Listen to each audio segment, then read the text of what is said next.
What's up, everyone? Should be live now. So we're here with Ross Gottlieb. Um, we're gonna be reviewing his tournament win of the WSOP Silver Legacy Circuit. He came in first in event number 6, which was a 75K Freezeout. He cashed a little under $26,000. What's up, Ross? What's going on, man? Let's do it. I'm excited. It was a crazy week. Yeah, it's been quite a couple good weeks for you. You came in first in this, obviously, and then I think you had a nice cash in ACR as well. Yeah, so I want to say 2 Sundays ago, we won the ACR Sunday Special for a little bit over 50K, which was like a really nice score, too. I think it was I want to say my second largest ever online, and then I had this one like a week later. So, it's been a pretty insane rush. I mean, obviously, when it's good, it's good. When it's bad, it's bad. So this is true. It's awesome, man. Thanks for the time of doing this. I think this will be great. Yeah. I'm trying to see you on here. I can't see you on Twitch, so I can look at the chat. Try refreshing your page. Sometimes you have to do it. Funky Phil, what's up, man? Good to see you. I got you in there. Okay. All right. We are live, by the way, so with no delay, obviously. So if you guys have any questions, we'll see it in real time. So feel free to ask away. Yeah, and so I think we have another 3 events here for the series. Is that correct? I think so. Yeah, it's 12 total events. I think we were event number 10 today, right? So yeah, there'll be 3 more events. Plenty of time for you to get another ring. Hopefully, maybe I get my first ring. We'll see. Let's see. Okay, nice. I think we have a lot more opportunities too. And there's, they're having this whole series every month, really, on WSOP, so a lot of opportunities. I want to give a shout out to Daniel Buskin winning ring 7, which is absurd. He's one of the best in the world, so he's crushing. He's definitely in the leaderboard for sure. Yeah, he's a beast. Yeah. Who's that? Surprise, it's Jesse. What's up, Jesse? Good to see you, man. Hold on. I believe he works on Poker News. Let me see. Look at Buzz gone. He's here. Congrats, Dan. Let's go. Congrats, Buzz. You're the GOAT. That's awesome. He really is. That's actually sick. I like how his girlfriend always posts a picture on Twitter of his dog just not giving a shit at all. And just one massive amount of money makes me smile. Because my dog was asleep for my win as well. So, yeah. Last night, me and you both had a nice chance. I think we both of us made the final 3 tables. Obviously, BuzzCon took it down, but we had a lot of us in the final few tables. Yeah, I lost a big combo draw, and then Virginia got me. I can't beat that guy. He's too good. Yeah, he's tough to beat. Yeah, he's the good too. I had a nice bluff on BuzzCon early on in the tournament. I don't know if he remembers the hand, but it was kind of nice. I want to hear it. Let's hear it. Shame him. What did you do? I don't remember exact how. It was like a monotone board, and I had the Ace of Spades blocker, and I bet like 3rd pot and river. He check raised, and I jammed. But anyway, we're here to talk about you. So, what's up, everyone? We're just waiting a little bit to get everyone in chat, then we'll start up. Draws, what's up, man? Good to see you. Zubets, what's up, dude? Yeah, so this Sunday is going to be a very big one. I think it's 150K guaranteed for this one, right? Is that what it is? Today's a big day for us. We obviously have the ring event, which is a 525. It might be 200K guarantee for us. No, it's 300. I just checked. Oh, 300, even better. And then we have the Brigada 1K today as well. Oh, that thing is gonna be ridiculous. That's gonna be a nice one. I really do enjoy the 2-day tournaments. Yeah, I don't think you're gonna find a softer 1K like in the history of online, because there's so many Saturday winners for the last 2 weeks. It's gonna be a good one. So if you have any money at all, you should probably play that. Yeah, for sure. Fun. Except for Buzz, I don't think you should play that one, dude. It's not I don't think you should fire. But, all right. You want to start up? You let me know when you're ready. You good? Yeah, so guys, we're gonna be starting from the beginning, obviously, and then Yeah. kind of go through the hands like that. We're gonna go pretty much over as many of the big hands as possible. Yeah. So the situation here was, so this is a Wednesday night. So I'm a full-time veterinarian, so I have a job. I work from 8 a.m. until 8 p.m. and then I late regged in the car while I was driving home, which is really bad. Don't do that. But I got a late start in this tournament, so as you can see, my stack is exactly a starting stack, and everybody else has a very wide variety of stacks here. So I was late regged. Sorry about that. So the very first hand that I played here, let's see what happens. We're fire this up. I think somebody's making a delivery in my house. I apologize. So King Jack here.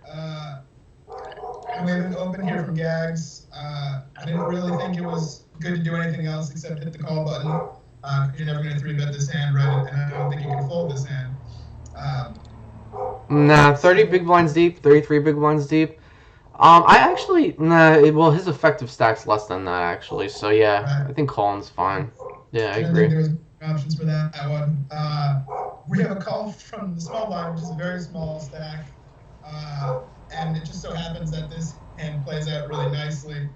He jams, and we get a fold from everybody else, so we have a very straightforward call here. And he's got a draw, and we hold. So that was hand one that we played. What would you do if Gags called? I think if Gags called, I think I would fold because that's for like a third of his stack. I think it seems really strong. Yeah. I don't think he's going to call very often there because I think he knows I know, right? So I think he's probably just ripping it in there, but I'm not sure. Plus you have the jack. You have the jack blocker. Blocking Queen Jack would be one of his calls. Yeah. So I mean, even if he rips, I'm folding because it's not going to play very well against a hand like that. Yeah, I agree. He has all ace kings. Even king queen he rips probably. So yeah. Yeah, I think this was a fold. Yeah. Sorry about the dog, by the way. She'll chill out in a minute. Just so happens, obviously, they make the delivery like right at the start of the stream, right? So after that hand, we do a lot of folding. Let me see what this one is. After that hand, here we have King Jack. Let me see. How come I folded this hand? Let's see. Oh, okay. So yeah. So an under the gun raise here. I guess you could make a case for calling. It doesn't really feel very good against a player that I've never seen before. I would imagine his under the gun range is reasonable, right? I mean, I guess you could peel. Nah, I didn't really I think it's easy fold. Yeah. So we got that one through. Let's see, King 10. I folded this hand. Let's see why. I like King 10. Why did I fold? Let's see. I hate King 10. Is very slow. The easy fold. King 10 they say has the worst reverse implied odds. All the Broadway. So same thing really here too. Like I don't know this guy. I mean, I guess you can see now he's a little bit active, so maybe sometimes mixing in 3-bets. I'd rather be suited, but I think it's just a fold and we're very early in the tournament. And then you got okay, here we play this one. This is our next hand that we play. Let's see. Relax, you're fine. All right, 8-9 of hearts. So this is ambitious, obviously, but we decided we're gonna rip here. Let's see, we get a call. And yeah, so that's a really good flop for our range. Obviously, we have range advantage here. I think there's a pretty good number of turn cards I'm going to like too. So I think this is a bet. How much do you think I'd bet here? How much would you bet? I'm not really crazy about this hand, to be honest with you. You don't really have much backdoor equity besides hitting exactly a heart. I would bet like 60% pot, 58% pot, and then if he calls, then if the turn's not a heart, I'm probably just folding, check folding.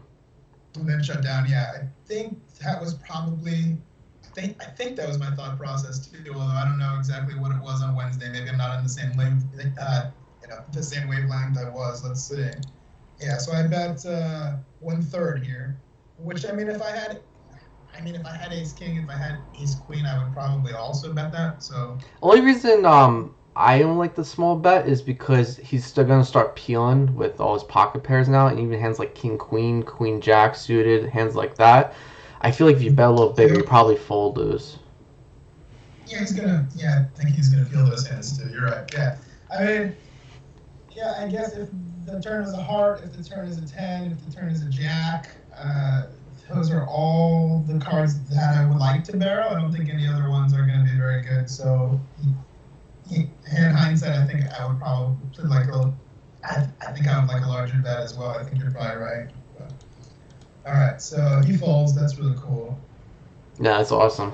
And then we have ace-8 suited this one. What happened here? Why we fold? I wish you could make this a little faster with the replayer, but this is like as fast as it goes. No, you're good. Right? So I just kind of told on myself, right? This was a similar situation here with the other guy. He opened and I folded king jack. I probably should be folding ace-8 suited from this position. I don't really like this call very much. I don't have a whole lot of chips. We're not super deep. We're not super shallow either. And then obviously, like after this guy squeezes, we have a really easy. It's gonna be a really easy fold. So I don't think it's a bad flat. You don't think so? No, I think you're okay. And he's gonna 3-bet. I'm gonna fold. It's a very straightforward decision after that. But so that was that one. King 8, 5, 6. Here's an ace-7 hands. So we're holding fairly steady here. We're still around starting stack, nothing crazy yet. Ace-7, I think I opened this from the hijack, yeah. Oh, I didn't know you were this loose, Ross. Wait, are you limped? No, I raised. He called from the big. Oh, sorry, the hand just went. Okay, I gotcha. It's a 250, 500. Yeah, he called from the big. He defends. We had a nice flop. I like a bet here. How about you? Yeah, definitely. I like a small bet. Yeah. Like half pot or 1/3. Yeah, that's good. Yeah, just so many bad turns. Obviously high cards are bad, but also low cards are bad because it could start with creating open-ended straight drawers or completes like gut shots. Right. So here's the question here for this one. So, what do you do if he check raises the flop here with his stack? He has like exactly. I mean, what check raise sizes does he have besides shove? That's what I'm wondering. So I fold. So if he rips on this flop, I would fold. Is that right? Yeah, it sucks, but you have way stronger hands in your range to justify calling. I know he does that with like 6-4 suited and 8-9 suited, but even hands like 8-9 suited, you're kind of coin flipping against, aren't you?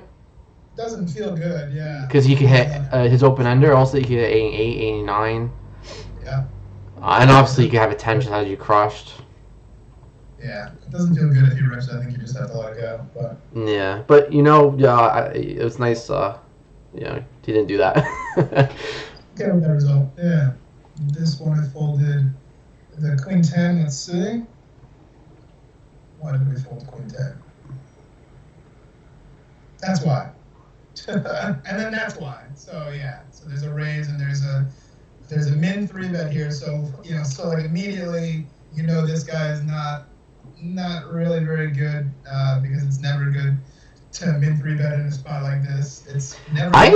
I've been seeing that a lot more recently. This min 3-bet. It's not going to play very well long term when you do stuff like this. No, definitely not. I just want to see how this played out. Have you been seeing that a lot more? The min 3-bet. Yeah, for WSOP, yeah. Yeah. It seems to be kind of a thing on there. I don't really see it many other places, but yeah, I don't really know what the thought process is. I can't get in these dudes' heads. I don't know what they're doing. Yeah, because when you're 3-betting, you're doing it for two purposes. One, to generate more value, so you can make it bigger. And the second reason, if you're 3-bet bluffing, which you should occasionally to balance your range, you want to fold. So min 3-bet doesn't accomplish either of those goals, so it doesn't really make much sense. The only thing you get is initiative in the hand, but still, it's not that great. I don't think that's the reason. No, it's not. I'm just trying to think the logic why people do it. he's gonna exploit like really easily. I mean, if I was this guy, it's like it's so easy to play against. If they Yeah, have that you have like, if you have anything, like you know exactly what to do. Yeah. Because you know your flat odds, you know your hand. It's not very good. What is this? Let's see. Pocket sevens. I like sevens. That's a fun hand. I see tuna food. Who is that? Draws? I remember. I used to know his name. I probably have it marked. Yeah. I don't have it marked. I don't know who he is. I have him marked on my client. If you find out who he is, let me know. I think he played well, but I don't think I was at his table for very long, so I'm not exactly sure. Hey Cyrus, what's up, man? Good to see you. If you guys have any questions, by the way, we're live. With no delay, so just ask away. All right, we have the pocket sevens under the gun. Yeah. So he opens sevens under the gun. Yeah, so obviously that's a good result now. So we don't have a whole lot of chips. We don't really want to play a huge pot with sevens under the gun, but that's fine. What is this? 6-4. What do we do here? Let's see. I was very, very tight in the early goings of this until I get my first double up, and then you'll start to see me go nuts. Let's see. All right, here's the next one we played. It's another King Jack. That seems to be the hand of the tournament so far. There we go. So obviously it's an open, right? And he defends. So, what do we know about this guy so far? Not so good. He's very, very loose here so far from what we've seen. I haven't seen a whole lot of showdowns though, so we don't really know exactly what he's doing. Hopefully we'll find out. Ross, real quick, any way you make yourself a little louder? A little louder? Yeah. How's that? Does that sound better? It sounds the same. I think I have it all the way up here to 100. I'll see if I can speak a little louder. Okay. All right, so he calls from the big, right? Yep. That's not a great flop. However, I think he plays I think he plays extremely ABC from what we know so far. So I was probably all done with the hand unless we get a king or something on the turn. What do you think about this spot? I like a C bet. You could justify doing like a delayed C bet if he checks turn. There's a lot of really bad turns too that are he's gonna have a huge range advantage on a lot of turns as well. But I think I fired only one at this. Let's see. Yeah. So I mean, if from your position when you open from, you're gonna have obviously a big range advantage versus him, so you should be C betting quite often. So plus you block hands like king, queen, jack, queen. So yeah, we block a couple of those nice queens, right? So we fired only one. I think if he calls, I'm probably done. I can't imagine I'm gonna fire a whole lot of turns on that board. So yeah, Funky Phil, I agree. He's defending big blind, so he's probably defending like 80%. So he has every sort of hand in his range. He's gonna have more queens. Queen 8, Queen 9, Queen 10. He's gonna have a lot of those too. But yeah, that was that hand. So it's nice that he folded. So yeah, he's very ABC here from what we've seen. I think he's very easy for me to play against. This next one, King 10 suited is a nice hand. Again, you can make a case, for peeling this, but he opens off of exactly 20 bigs. I think it's very close, John. What do you think about that? I call personally. I would peel. Yeah, I think I would like a peel a lot better, especially I'm in position against a very ABC player. I think I should be able to navigate that a little bit better. But yeah, it's okay. It's fine. It's not like I think it's marginal. Like you go either way, but I think calling's a little better, only because you're gonna be in position versus him, and your hand plays well post flop. Right. Yeah. All right, so everybody else folds. That was the end of that one. Here's another King Jack. Jesus. Let's see. You get a lot of King Jacks, King Queens. I'm telling you, this is the hand of the tournament is King Jack. All right, King Jack off. Yeah, I fold too. Yeah. Yeah, I'm starting to get a little short. What do we have here, like 18 or so? So I don't want to rip against the guy who I don't think is very good here either, because I don't know what he's doing yet, So this could be it's gonna be a very bad shove, and you have a lot of people. Yeah, I think it's a standard fold, Rose. think you're Got a good. lot of people behind you, right? Yeah. So he calls. Let's see how it plays out. So he bets and he folds. So okay. Here's one. We win this one. So let's see.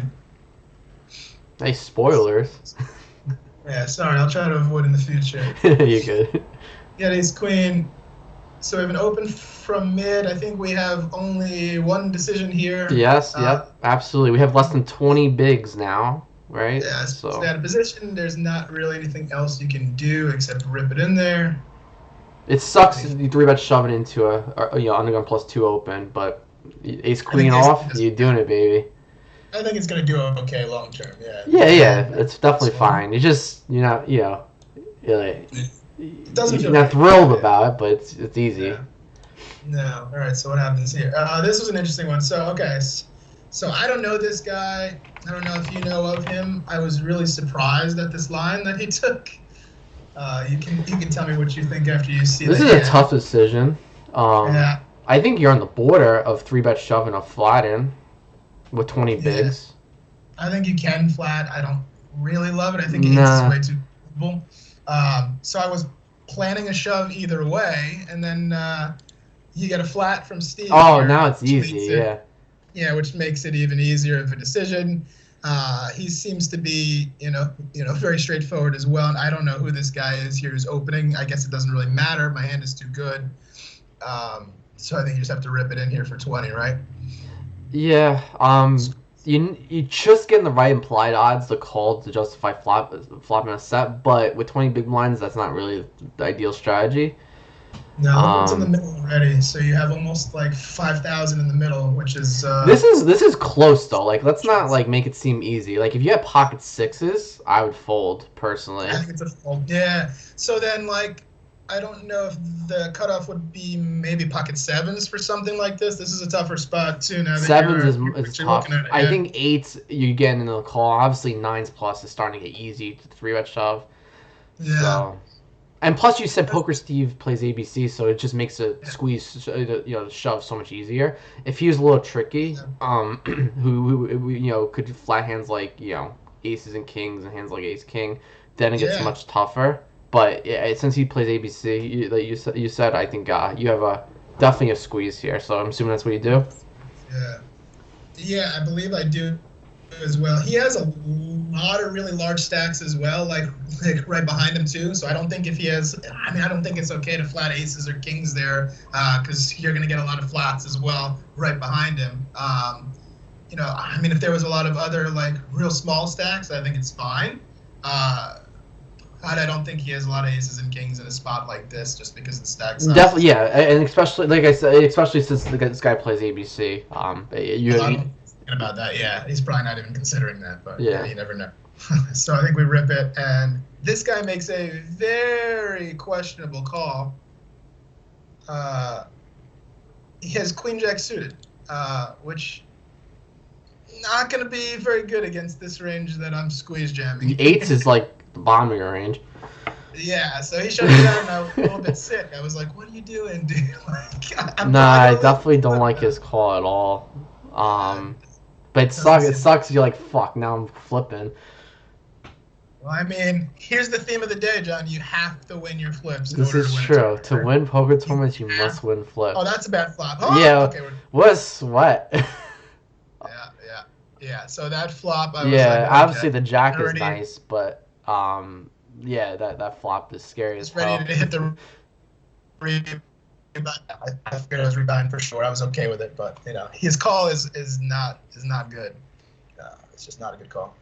So now we have a stack, which is cool. Nice. Now we can get to some real strategy. Yeah, now we can actually play some pots. Here's a hand. So what's the big blind? 700 still? Let's see. No, 1,000. Okay. Yeah. All right, pocket tens in the big. So we have a very easy decision, right? Yeah. I don't think there's much really to discuss with this one, right? You just have to win these. Yep. I don't like his shove ace 7 off. Oh no, he has 15 bigs. I still don't like it. It's very close. Very close. Bob. From hijack. 13 bigs. No, I think we had 15 bigs.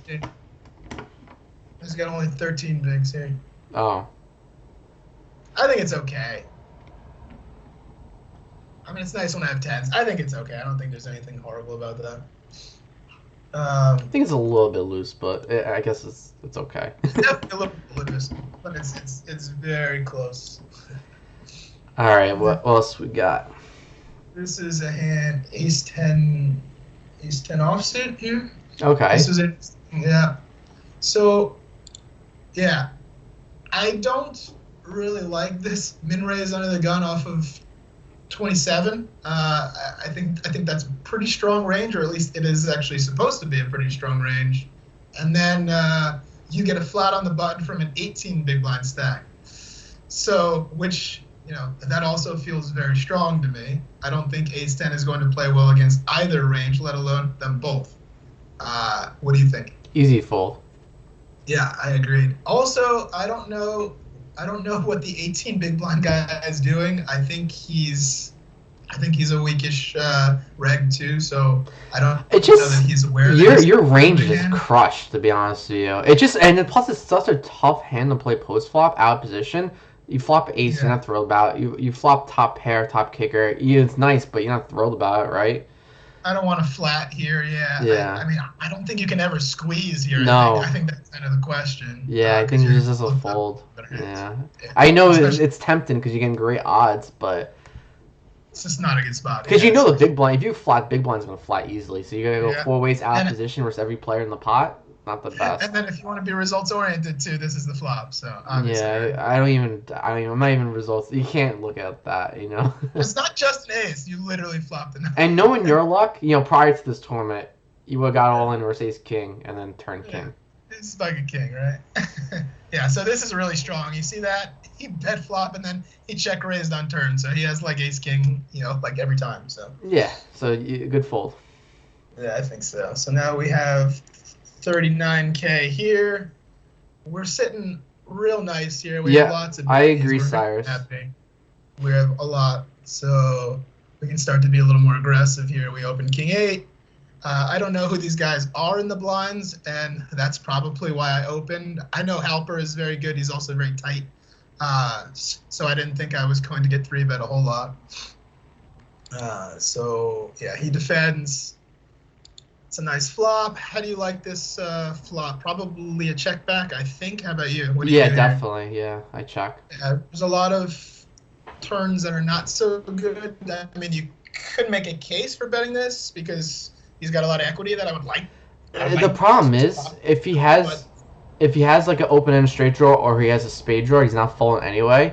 And then if you do bet and he check raises you, what do? You're kind of in a tough spot. You probably peel once, and then you don't know what turns are bad for you. Yeah, I would probably peel. Yeah, I mean, it's tough because I don't have a spade either. We have an 8, which is kind of good. I mean, obviously, if he has a hand, you know, like a 6-7 or like a 3-6, you know, it's very nice to have the 8. But I think I really, really enjoy a check more on a spot like this. Yeah, me too. Pot control. And plus, there's some portion of time he has a higher king than you. You know, he could easily flat he has king 9, king 10, king jack. Yeah. So he checks turn. At this point, I would go like 1/3 pot or so. I think is reasonable. You gotta start getting a little value, which I did. So I went a little less than half there, and he snapped fold. So I think it's fine. I don't know about you. Yeah, I think a bet is fine because I think he had something like 2 pair or a straight, or even a flush draw. He would just start betting at this point. So he checks back twice. I think you have a clear value bet trying to get value from 6x, 2x, maybe even some 5x, 4x. He's got a lot of 5s. Yeah. Sure. He should have all the 5s and 4s, right? So I mean I think it's a fine bet. I'm trying to get a little value for the 5 or 4. Funky Phil, I agree. I agree with that line too. Yeah. The only problem if we bet small and he check raises you, what do you do with your king? You know, I don't think you can fold versus a check raise. So you could just losing. Yeah. Turn? No, on flop. On the flop, you have to peel the flop. You have to peel, and then on that 2 turn, what you do? If he barrels all in. Well, on the turn, if he check raises, I would probably fold the turn. because that's a nice card for Well, his no, I range. mean, hypothetically, if he check raises you on flop and Yeah. leads turn, but just continues turn. See, I think it's very, very player dependent for a spot like that. yeah, But it it's doesn't just feel. that's why to avoid that whole situation, me personally, I check back flop, which Yeah, you end I up think doing it's too. safer. I think it's a safer bet too. I like the line. Okay.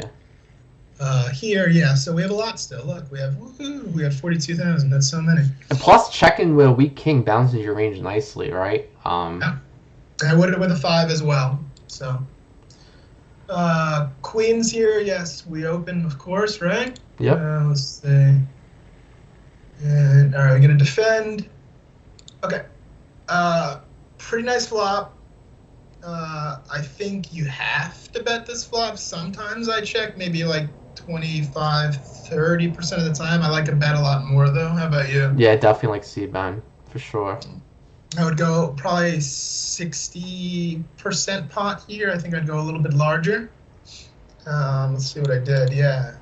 So I go about 60-70% pot. Right? Yeah, I think that's a perfect bet. I like it a lot. Because if he has a jack or he has a 10, he's not going to fold. Yeah, he's definitely not folding. 8-9s, call. He's calling as well. Yes, there's a lot of value hands that he's going to have here too. That we beat. Yeah. The problem is that if he check raises here, we have to peel as well, and then we just have to go broke with a hand like this on this board texture. I think. Yeah, you're not loving it, but. Yeah. You would think he'd 3-bet aces and kings, right? So, and even jacks and tens some portion of the time too. So what sets his range? Just pretty much pocket threes. He could have some tens here too. I mean, if I were in his spot, I would probably also flat that. Sometimes out of the big with that hand as well.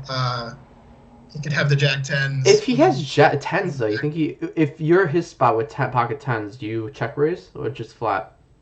I would flat me there. Yeah. Me too. Yeah. So. I don't know. It's tough. Yeah. Interesting one.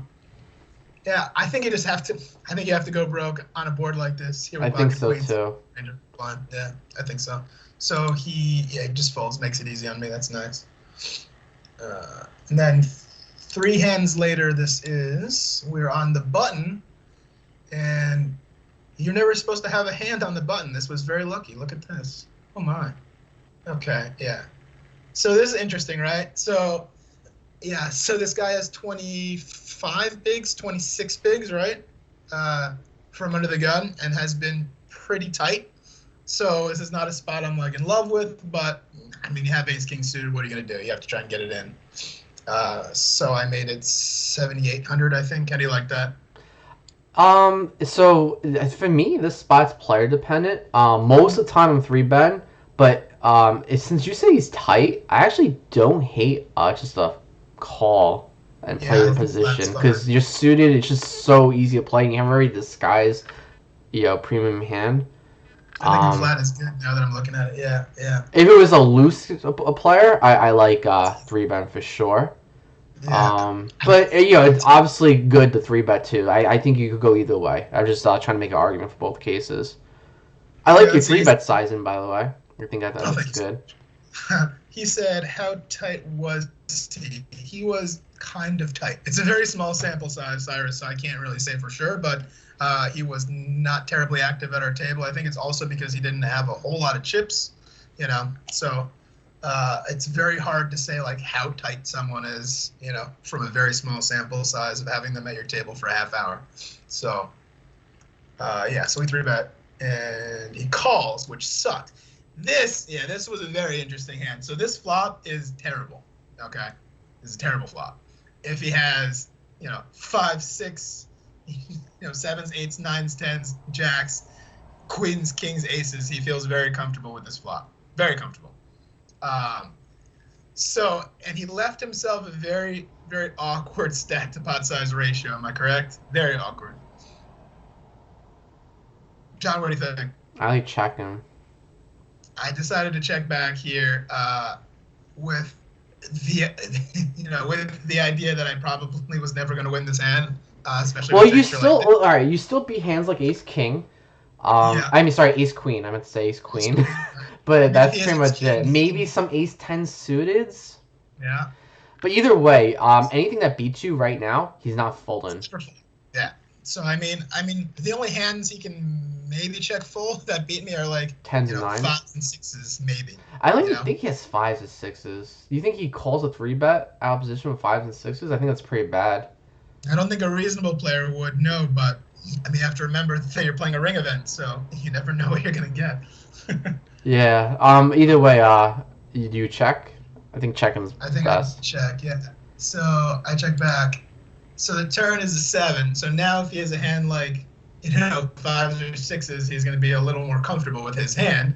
I don't really know what this guy was doing. He checks again, and at this point, my thought was, okay, so if he has a hand like ace 10, ace queen, he already has it in his mind. He's done with the hand. He's going to see if he can navigate here to showdown. So I thought I would bet one street and try and see if I can entice a fold, and if not, there's still a couple cards I can hit that'll be good for me. If he has any clue at all, he's gonna check jam on a small bet here on the turn almost every time. I think I disagree with you here, Ross. I don't like a bet because I think he has a lot of check jams in his range. And you don't block any of the heart drawers. You don't block any of the spade drawers. We'll do is a check jams. Yeah. Also, since you would you really Yeah. check flop with aces or kings? Not usually. So I feel like since you check flop, you gotta check turn.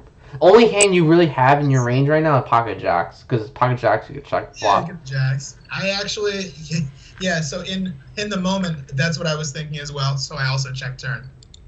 Oh, good. Oh, that was what a nice run out. Yeah, and he checks a third street here too, and obviously I think we have a very easy bet now. Yeah, small, right? King queen or something like I like that. like right? 6K, 6,500. What do you do? I think I went 8 something. Let's see. Oh no, I went 7. Oh, look at that. We think alike. And he calls. He probably has king queen. And he has exactly king queen. Oh, look at that. He had hearts. So, guys, timeout. If Ross delayed c-bet turn, this guy should, if he's a half-decent player, check jam, and then Ross would have to fold. So look at that. The best hand prevailed. Same wavelength there. I was playing the devil's advocate on that side in hindsight now, and I was like, well, maybe he's weak. Maybe we'll fire turn. No, that's not what we were thinking in the moment. Yeah. So we did check, and it actually worked out pretty well. Yeah. Yeah. So that was an interesting one. So good. I really like your check on the turn as well. Yeah, and then the reasons that we were talking about.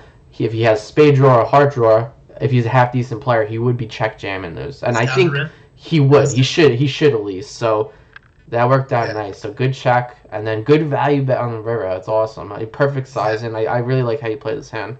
I think you avoided disaster, and you maximized value. So good job. Here's the thing, though. So I mean, he might be like really scared money. I don't know. There are some people who.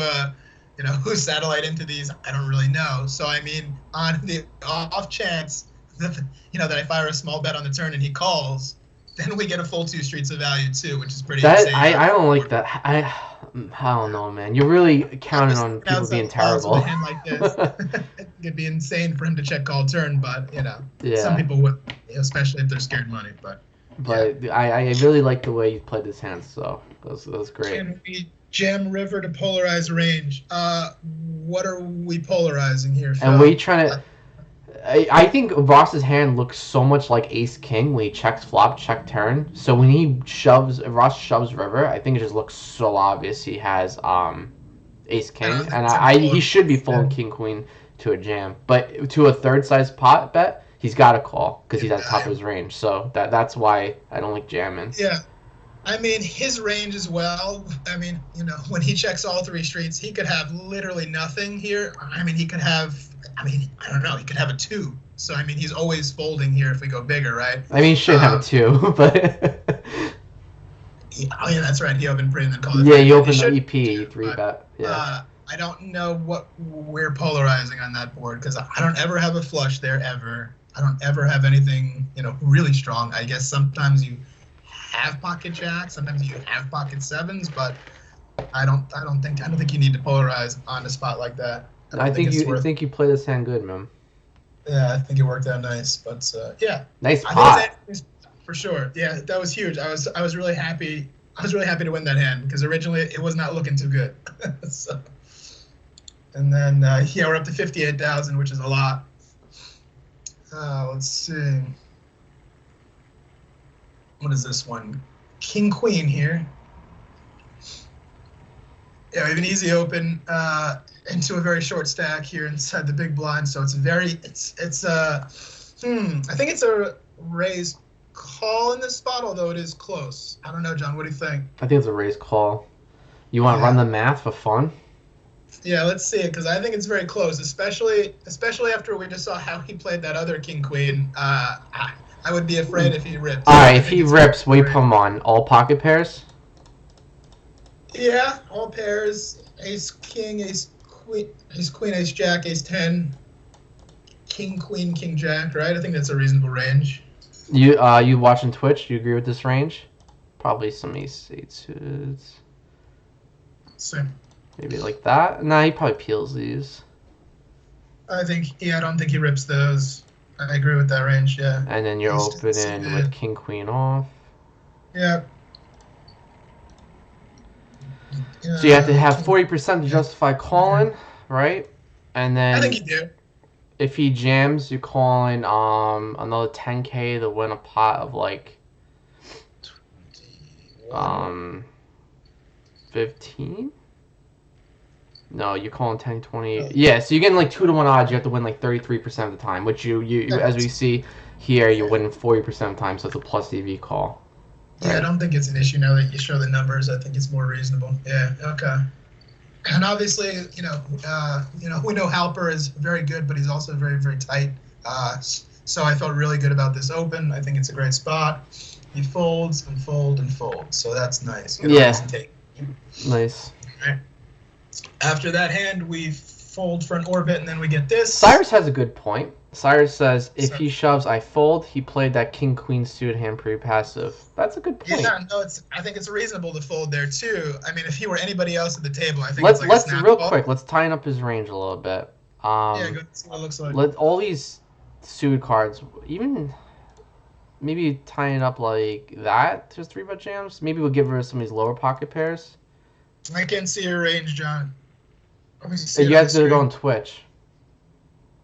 I'm on Twitch. There it is. I got it. So it's 35%. Now it's really close. You're like at 0%. Look away the king jack. Because you're getting about 34% pot odds when he opened 3-bet shoves 10 big blind stack. So I think you gotta fold. Yeah, it's a close spot. It's very close, and like in these tournaments, like when you have a big stack, you don't have to take 0% EV decisions, right? Or like plus 1% EV decisions. You could check. I mean, you could fold. I think that's fine. I mean, I think we're at a very, very good table too that I thought I had a huge advantage over. So I mean, I don't have to snap up a spot like that. I can fold, and we still have heaps of chips. It's not a big deal either. But, right. Yeah, so if you would be calling 8 big blinds to win a pot of 10 plus 10 plus like 3 to win 23.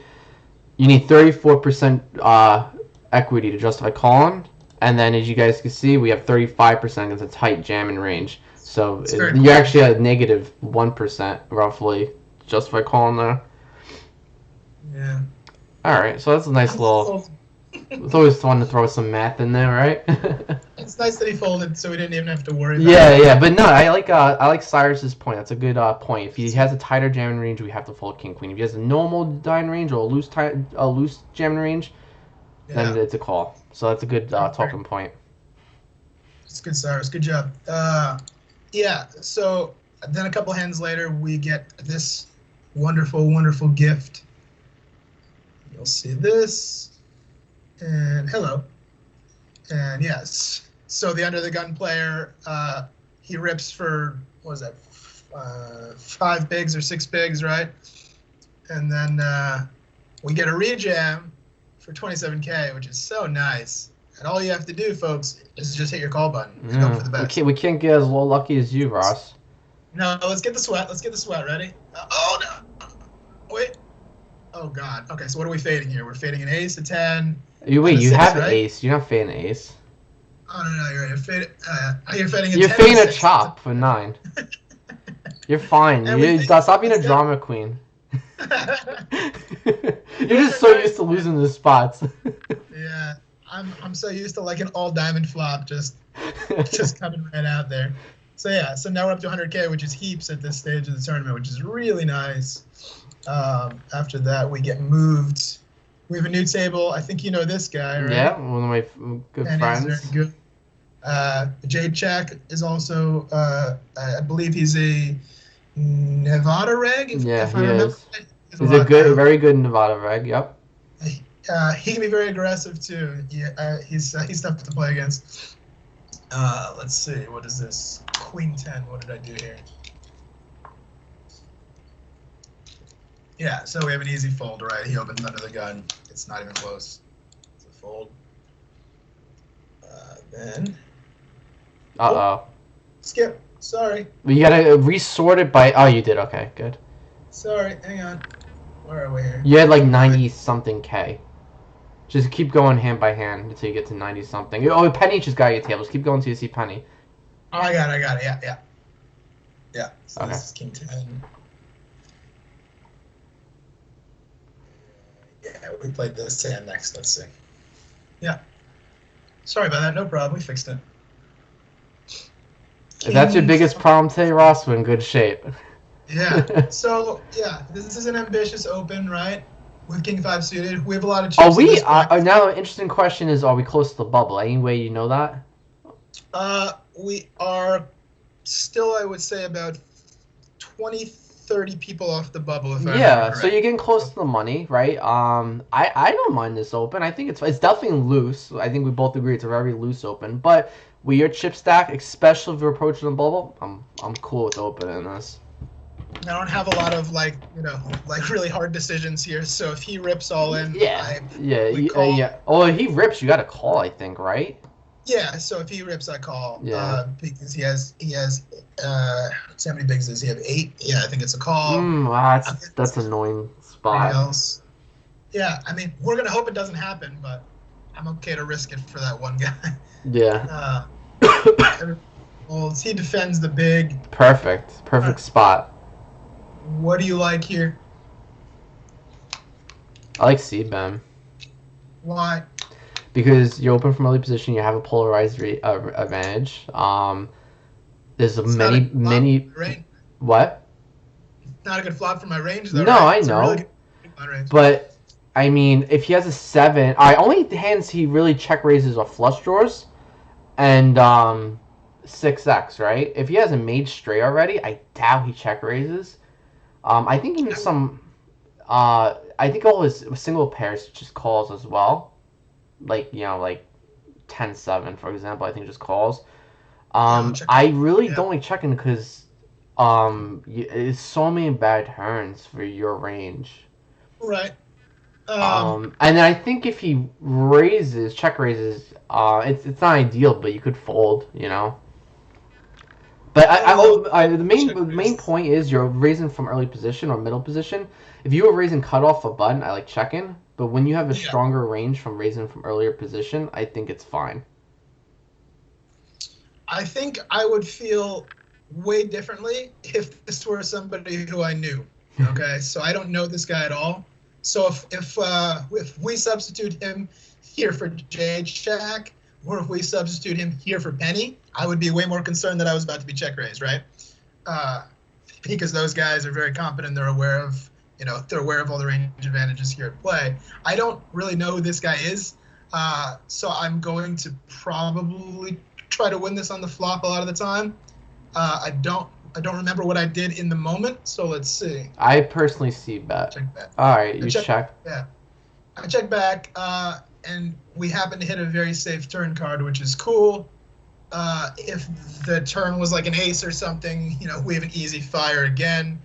If the turn is a king, it makes it very interesting. If the turn is a queen or jack, it's a little bit of a tougher spot, right? I prefer a bet there as well. Now, in hindsight, I agree with you, because I'm not horribly concerned about a check raise because I don't know who this guy is. I don't know if he's good, if he's aware of that stuff. Check raises, you just have an easy fold. I mean, you just have a pair of 5s. I know you have backdoor activated clubs, but if you check raises, he deserves the pot because you're gonna flat aces, kings, queens, jacks, all those hands. Mm-hmm. I wouldn't fold if he check raises on the flop. I wouldn't fold. Because you have backdoor clubs. I mean, depends on sizing. If he makes it, We're like pretty deep here, too. I mean, he's got over 60,000 too, so we are pretty deep. So if I bet the flop and he makes it like 11K or something, I really don't want to fold that because that seems very acceptable. If he's doing that, then he's going to check raise that flop every time, and I'm going to fold so often. I'm just going to overfold to him a lot. Cyrus asked, what do you think his range is? I'm assuming that means as is. So when he flop checks turn, what do you think his range is right now, Ross? I mean, it can be anything, right? Yeah, he could have any two really at this point. I don't think he's horribly strong, but obviously he doesn't have aces, kings, queens, jacks, tens, nines, eights, right? And I don't think he has a hard draw. I don't think he has six stacks. I think these hands would bet turn. I think they would bet turn as well. So as played, I think we have an easy turn bet here. Am I right? Absolutely. Yeah, I think I would go about 3/4 on this here because we don't want to see a river a lot of the time. Let me see what I did. Okay, so I went under half. I should have gone a little bit lower. I like under half because you're trying to get value from lower 5 and 4 and even a 2, right? I guess, yeah. I think 4K is perfect, Ross. I think that's a good bet. Okay. Yeah, I'm not sure for why I'd like to go a little bit larger on there. I guess just because there's so many draws. Although if he had one of those, I would expect him to bet turn. The bet turn probably. So yeah, you're right. In hindsight, yeah, I think it's a fine bet size. That's good. Okay. Yeah, so he folded. Now we're up to 100K. Hey. Then we have a whole bunch of folding for a while, and then we get this.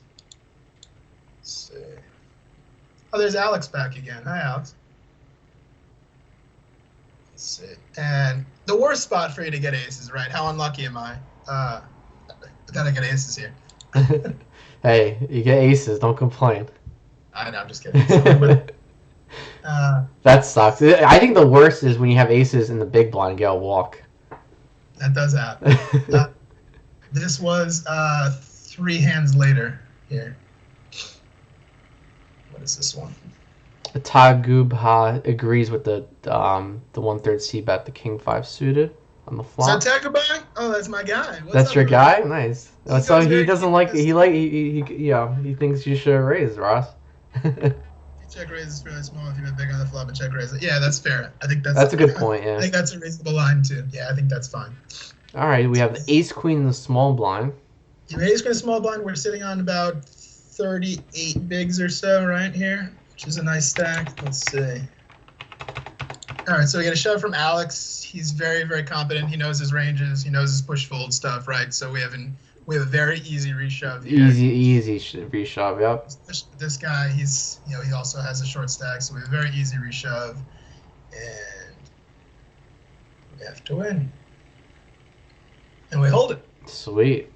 So we're up to 121. There we go. Very next hand. Oh, God damn it. Sorry. Hold on. Get back to where I was here. Where is that hand? Yeah, so the very next hand after that is this one. We're on the button again. And again, we're not supposed to have hands on the button, right? How lucky do I mean, how good do I run? I just have 9s here. So again, what do you do here? I guess you just have to rip, right? Because this guy in the big has 22 bigs, 23 bigs. If the guy in the big had like 90K, 100K, I think it's a flat. With him having only 60K in the big blind, easy jam. Because if you call, he jams. You call anyway, right?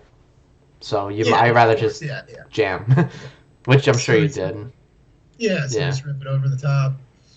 And he chose to go with the Jack 7 suited. Yeah, so he waited as long as he did. He was waiting for a premium. And, oh, God. Okay. So that's nice, right? So now we're up to 150K. The very next hand here, what do we have? Sunrunner, yes, Cyrus, I do run so good. So true. For a week, I have run very good. That's true. All right, so we have an easy open here, right, with ace-3. You like this? Yeah, absolutely. Especially with your stack. And obviously, you see this guy is very short in the big blind. I mean, if he rips, obviously, it's a very easy fold. Yep, absolutely. And then we have this hand 3 hands after that one. So, we're starting to get very active now. We have a lot of chips, which is fun. It's very fun to play this stack. And we got a good hand, too. So we got jacks, we open. Let's see what's behind us, right? So this guy, 69,000. He can hurt me a little bit. Just fold pre is very short. So is Jay. Oh, we talked about this hand earlier. Remember this one? So this guy in the big blind, I don't really know him, but he did some very strange stuff, as you'll see. So folds to him in the big blind, and he makes it a little more than a 3x 3-bet here. What do you make of this here, especially off of his stack? What do you think? It's strong, obviously. Problem is, it's just so hard. Even though you're in position, it's really hard to play jacks. Yeah, so for 30 big blinds here. So now, how many do I have? I have you have like 60, right? He's got he's got he should have 30, a little less than 30, right? Yeah. So then he 3-bets out of the big blind off of 30, which is usually very strong. This is a tough spot. Very tough spot. I'd love to see what you guys think about this one. I think it could go either way. Especially if I don't know who this guy is. Fuck. I don't think jamming is a mistake. I think it's fine. Jax is definitely strong enough to justify jamming. Yeah. Especially if this is a good player. If it's a good player, Jax is very easy jam. If it's a bad player or an unknown, I think Colin is best. So I think this is actually player dependent. Did you have any reads on this guy, Ross? No, 0. He hadn't had a whole lot of pots at the table just yet. I like his size. And 3.5x out position with 30 big blind. Like it's not bad. I'd be personally go like 3.7, but I'm splitting hairs. But I think it's a very good 3-bet sizing, especially. It looks very strong. It looks very strong, which you want to do when you 3-bet from the big blind, right? Yeah, for sure. So in my spot, I'm like, okay, here's another thing on my mind, right? I feel like I have just an absolute stranglehold at this table. I have everybody, very out chipped. So if I rip him here and he has aces, we're down to 70K and we don't get to do much anymore, which is annoying. And if he has ace king, he's not folding, right? So you really want to flip. No, so we're gonna see a flop, right? Yeah. So I called. Yeah, I think the answer to this question is I think calling or shoving's fine. I think it's player dependent, depending on if he's a reg or if he's unknown or not a good player. So I think we're on the same page with that. I agree. So this flop, right, is a very, very strange one. It's not a very good flop for his range, but it's not. No, it's a better flop at his range than your range, since he's the more aggressive pre-flop. I agree. Yeah, it's very, very scary for him though if he has like aces or kings or queens, right? He doesn't really love this flop, but no, if I have aces or kings in his spot, I love this flop because you very rarely have like 6, 8, 7, right? Yeah, yeah, I guess. And you really peel with pocket 5s, pocket 4s, pocket 6s? No, right? Sometimes, especially against a bad player, I would. And he snap checks this flop, right? So I was like, whoa, what's going on in this hand? I don't really know exactly what he's doing yet because he's very new at the table. But when he snap checks, right, I think it's unlikely that he has aces, kings, queens. I guess he could be intending to, rip over any bet that I make on this flop if he has a hand like that. So in hindsight, I probably like betting this board maybe like 1/3 pot, maybe a little more than that. Yeah, I think that's perfect. Because if he rips, right, I don't know. You have to call. It sucks, but you have to call. It doesn't feel good at all, but I think it's a little easier to play than how I did it. I checked back on this flop. The only problem with checking back, if you did check back, is because any queen, any king, and any ace makes your life a hell, right?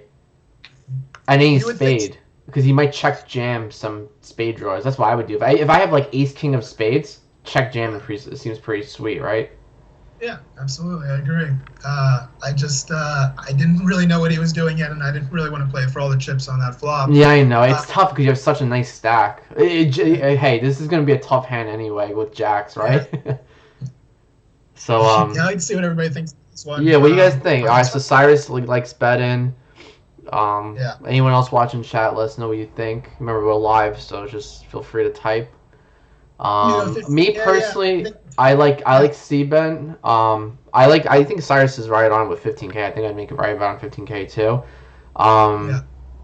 Voss checks. Okay, and now we have a turn of a queen. Wow, that's not fun. Yeah, so it's an interesting turn. It's not one of the top cards that I was interested in seeing, right? Yeah. So he leads for exactly half pot. I didn't really feel like folding, if I'm being honest with you, because if he has ace queen, I imagine there's probably a lot of really horrible rivers for that hand that he's just going to check. I guess if he has a hand like ace king, he might try one street now after he checked the flop, right? I don't think he ever has a hand like tens, jacks, nines, like something like that. That would be a really weird line, but it's possible for a bad player. I mean, if he has ace queen, I'm gonna lose one street of value here. I don't think there's any way around it. I don't know. What do you think? I think it's a standard call when you check flop. It sucks, but like you're not feeling great about this call. But I think you have to call at least once because you're right. I think he's gonna bet some portion of time with ace king here because this is a scary card and he's getting hands like jacks, tens, and nines to fold, which you could definitely have in your range. Case to fold there, yeah. So because of that, I think you have to call once, which it sounds like you do, right?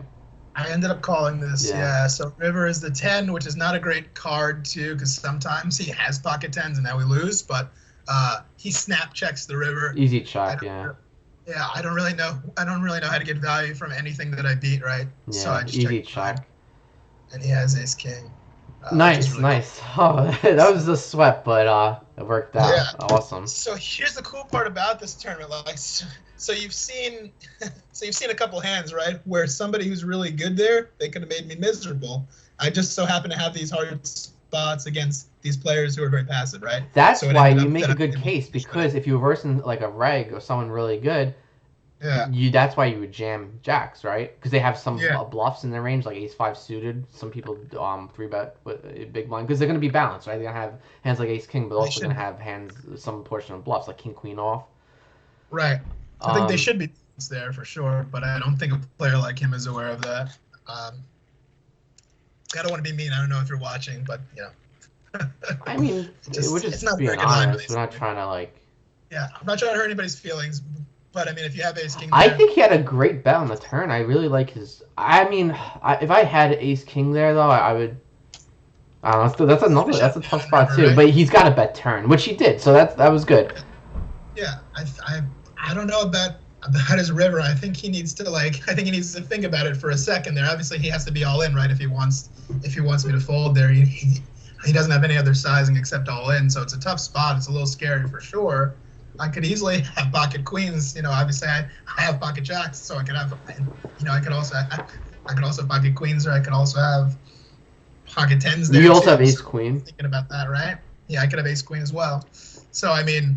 I think it'd be a really hard shove on the river for him. It's not a fun spot for him to be in either, for sure. Yeah.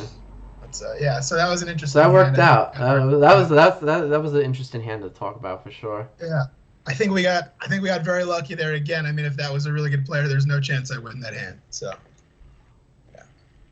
Unless I rip on the flop, or unless I shove. Pre-flop there, then I think I can win there. I don't think there's any other ways, any other streets. And then here we're in the big. What do we have in the big blind here? Let's see. Queen 8. What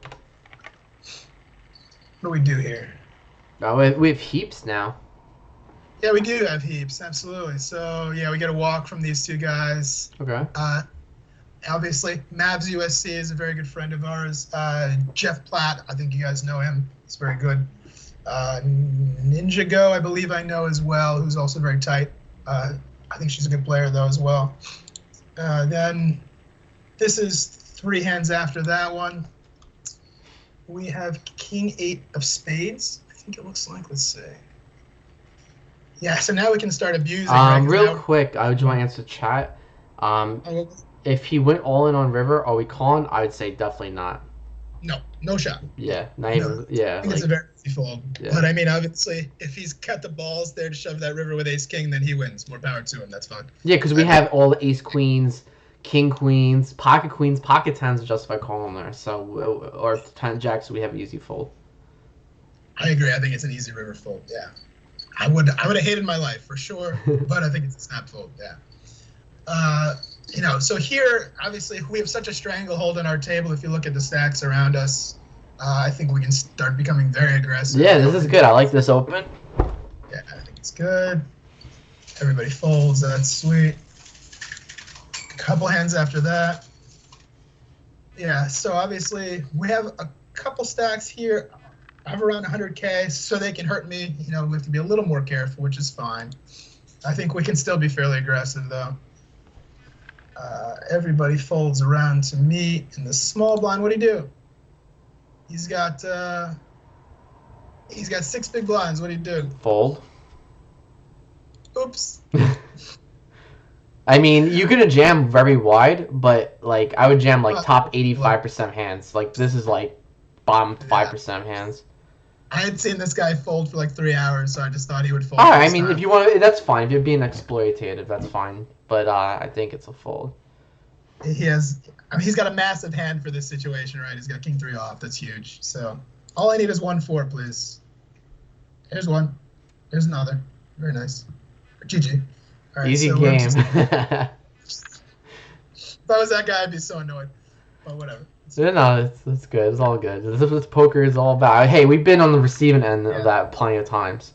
I think it was a mistake there, too. I agree with you, but I mean a very small mistake, All right, so you open the 4-5 off here. So as you can see, we're starting to get a little froggy. You're probably right on the bubble. Yeah, that if you were on the bubble, I like the 5-4 shove. I guess we forgot to talk about that because he should be folding wide, right? If he wants to make the money. Yeah. He only has like 6 bigs. He should be folding. You're probably. Let's give you the benefit of doubt that we're on the bubble right now because that makes sense for you open. Playing both these hands. I mean, I'm pretty sure we're either on the bubble or we're like just inside the bubble after this. Yeah, it makes sense. I think you're right. So then I retract what I said. I stand corrected. I like your shove. I don't especially think if you're on the bubble. It can be bad, but yeah, I think it's a close spot too. But yeah, so we open 4-5 off here. Very ambitious. He just folds. That's cool. We'll take it. So very next hand, we're starting to get very aggressive. We have a really nice hand though, in the 9-10. Love that hand. Very strong. Yeah, no, you're good. I like open all these hands up. He calls.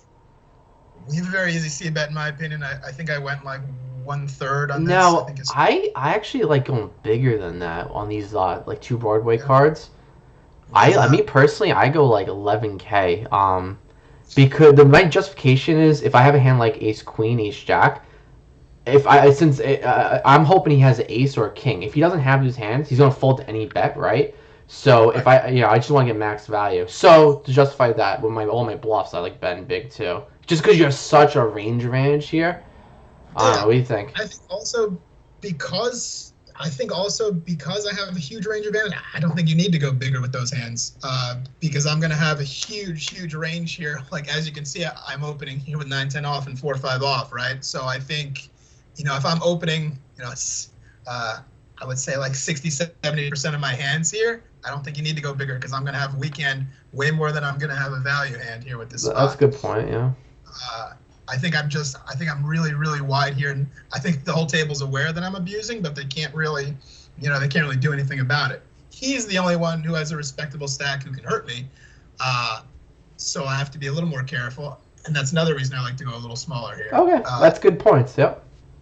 I don't know. I think it's fine either way. I don't think it's a big mistake if you want to go 11, but I decided to go, very small. Okay. No, you had very good points there. Yeah, especially if he knows you're opening really wide, you're right. You could, start playing back at you. Sometimes if he calls, if you hit like a 7 on the turn or something, that's an easy card for me to barrel. It's very hard for him to have a strong hand on that board, right? So I'm gonna go huge turn. I guess that was my plan intentionally, but he folded flop, so that's good too. But yeah. So then we fold for 2 orbits. Looks like we didn't pick up anything. There's a king 7. Here's a queen 10. I don't know why I folded here. Let's see. How did I fold queen 10? Okay, I didn't fold. Good. All right. Oh, yeah, that's why. Yeah, so we opened the queen 10, and we get a very large 3-bet here from Mooseman. I think it's an easy fold. I don't think there's Yep. much of a discussion there, Nope. right? Easy fold. Yeah, we snap fold. And then we fold some more here. So what hand is this? Jack 8 of hearts. Let's see what happened here. I don't know why I didn't win this hand. I should be winning every hand that looks pretty, right? Because we have so many chips. Oh, that's why. So he rips under the gun. We fold. Okay. All right. I'm drinking iced coffee. It's almost gone, but that's what that was. Caffeine. It's going to be a long grind today. Yeah, that's right. It's Sunday. That's why we're streaming nice and early right now. Big day, especially in New Jersey. Yeah, I got a fantasy baseball draft too. It's going to be a very busy day. All right, so we have ace king here.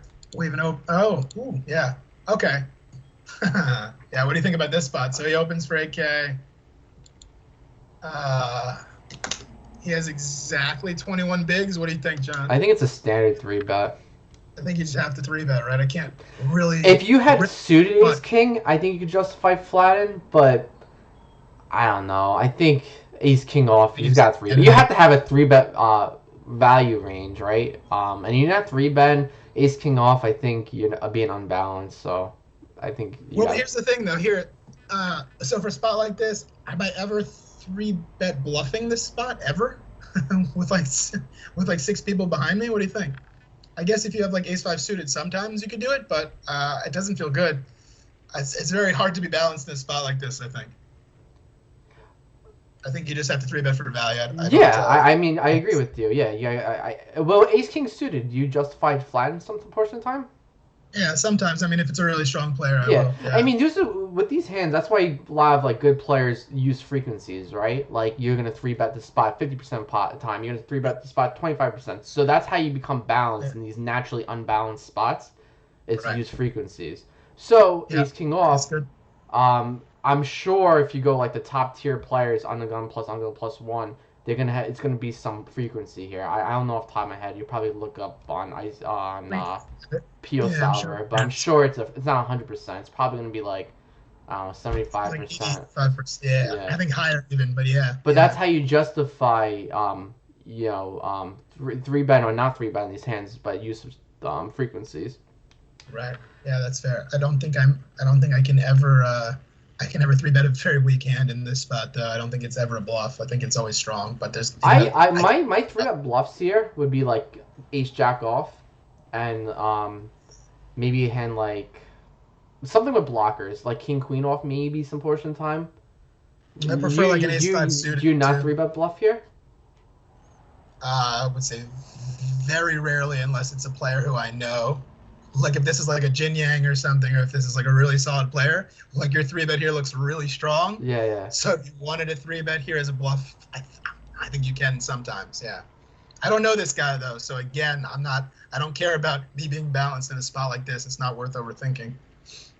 So, yeah. So we go pretty reasonable size here, I think, and he either has to shove or fold this spot, and he folds. So that's nice. That's awesome. Yeah. Good. That's a good pickup. And we fold a bunch here. Thanks, Jen. What's Jen? Who's Jen? My wife. She's watching. She's sunflowers. Hi, Jen. All right, so I think everyone agrees in chat 3-bet is the right play, which you do, which I agree as well. Yeah. So it's nice. All right, so this is a fun hand, right? So we have High in Life, who is a very aggressive player. He opens from the cut. Yeah, he's very good. Yep. And then you get a flash from Mooseman here, which I'm not sure exactly what this is. I guess he could have a lot of strong hands in his range too. Although he could have, I think he could have a fairly wide range because he knows that this guy's so aggressive. So I think we have a very easy peel here. And what do you think? I don't think you can really do anything except call. Yeah, I like calling. Definitely. This is going to be a juicy one, isn't it, Ross? When you play well... Oh! That is a flop. So, yeah. We're looking to do a lot of check raising on this flop. A lot of check raising. I mean, if he bets and we get a fold from the Mooseman, sometimes I'll just call. because he's so aggressive. I'm expecting another barrel a lot of the time. Yeah, I mean, it all depends on like his bet size and stuff, and if Mooseman calls. Let's see what happens. So obviously you're gonna check. Right, we check flop. He bets Small. What does Mooseman do? Yeah, so Mooseman calls, which I don't think is a very strong hand most of the time. I guess he can have a nut flush here occasionally, right? But it didn't seem very strong to me, so I think you have to check raise this spot. You have to start to shovel money in here. You know, I think it's hands down the best play. The check raise. Let's see if I get your sizing right. I like 32. What do you like? I think I went slightly larger, so I would have exactly a pot size shove on the turn. I think I went 38 or 40, if I remember. Let me see. Yeah, 38. Yeah, that's a good point. Yeah. So that's good. You're sizing up your stack to yeah. So when they call, pot size shove. That's perfect. A very easy shove on a lot of turns, right? That's good. Yep. And everybody folds. So yeah, as a huge pot, it's an interesting hand. There's not. I don't think there's a lot of ways you can fuck that. You can't call because a lot of times it's a non-diamond turn. It's just gonna check all around, and they're gonna see a free turn and river, and that's just horrible. No, I don't really love it. Except, I mean, if it was, I don't know, because if it was heads up here with me and Will, I think it goes way differently. If you had the ace and the nut flush, like the ace of diamonds and another diamond, I like check-in. Just calling, because you're not scared of any turns, right? And you unblock the ace of diamonds, right? Because, I mean, you want them to have ace of diamonds, because that's the only hand that's really going to call you, so. I want him to have the ace of diamonds. Yeah, exactly, when you check raise. Shoveling money, especially on like a lot of turns, too. I'm expecting barrels from him. So if he has, if he has ace 10, ace jack, ace queen, with the ace of diamonds, and I flat the flop, he's gonna pile a lot of turns, right? And we have a nice spot. But it's way more complicated since it's a three-way pot there with Mooseman. I don't know what his range is there. I don't know. I think it's an interesting one either way. I think you put. Yeah, I mean, I think you put that perfect to him. I think it was good, right? All right, so now we have heaps, right? Heaps. We're over 200. What is this hand? Let's see. What do we have here? Jack nine suited. That's fun. Oh, I want to 3-bet this hand really bad in hindsight. Okay, so I know Richard Parker. He's kind of like a reg, but he's not a reg. He only plays like the big series, right? I don't really see him for a lot of the smaller stuff on this site. I think he's pretty straightforward from what I remember. So this is like a really good spot for a 3-bet bluff, I think. I would go like 38K here, John. What do you think? I love the 3-bet bluff. I think 38 is a bit too much, though. Would you go like 32 here then? I think you guys are what, 40 big blinds deep? Yeah, we're still pretty deep. I think just 3x is fine. I think it would have been a nice spot for me to do that, especially because this guy in the big blind, he's aggressive, but there's nothing he can do about it in that spot with 180K. Yeah. I think you're gonna get a lot of folds. I honestly, I think 3-bet bluff is pretty sweet. I mean, don't get me wrong, if folding's fine too, but if you want to get a little spicy. I think in hindsight, I think it's a good spot. Yeah. I think it's a pretty sweet spot too. I declined it, unfortunately, but that's okay. Yeah, I mean, you won the tournament, so. But that's an interesting discussion point. I'm glad you showed that him. Yeah, there's a lot of ways, for you to crack an egg in a tournament. So. Yeah, it's a good discussion point because Jack 9 suited is not really a good call. No, but it's like at the bottom of your calling range, just out of your calling range. So those are the best hands that turn into your 3-bet bluff range. 100% right. Yeah. And so here we have an ace-2 suited. I think we have an easy open. Let's see. Take it down. That's nice. I'm not facing a lot of resistance yet, so that's really nice. Another reason, why we should be really aggressive at this table. Let's see. We played this one too. King 8 suited again with the suited king, right? So yeah, we get an open from the Mooseman. All right. And yeah, I think we have a very easy call here. I don't think there's any reason for you to do anything else. Yeah, I think that's the only play. I don't really love a 3-bet spot here as a bluff. I just don't think it's very solid. How about you? What do you think? Nah, I think it's an easy call. Sometimes, but I think this hand is going to flop well enough that you can just call. Yep. Yeah, so we call. All right. My plan on this flop was to check call a ton of times and occasionally have some check raises in my range, because we have an 8. Sometimes I'm going to have. I don't know. Sometimes I'm going to have a lot of 6-7s. I'm going to have a lot of 6-8s, etc. here on this flop. I think it's okay to check call too, because we have a lot of equity too. We have a lot of really, really nice cards that we can hit on the turn as well. It's just that he's pretty shallow. That's the only thing that we have to consider about this spot. So we checked, and he bets, and we call. So far, so good. What do you think? Yeah, I like check calling. I think you check raise this hand. You just have a little too many check raises in your range, because you can't balance it with enough value hands. Like 9-2 off, 5-2 off, even 9-5 off. You don't defend, right? I don't have 9-5 suited. I would have. No, I know all the suited combos, but not the offsuit combos, right?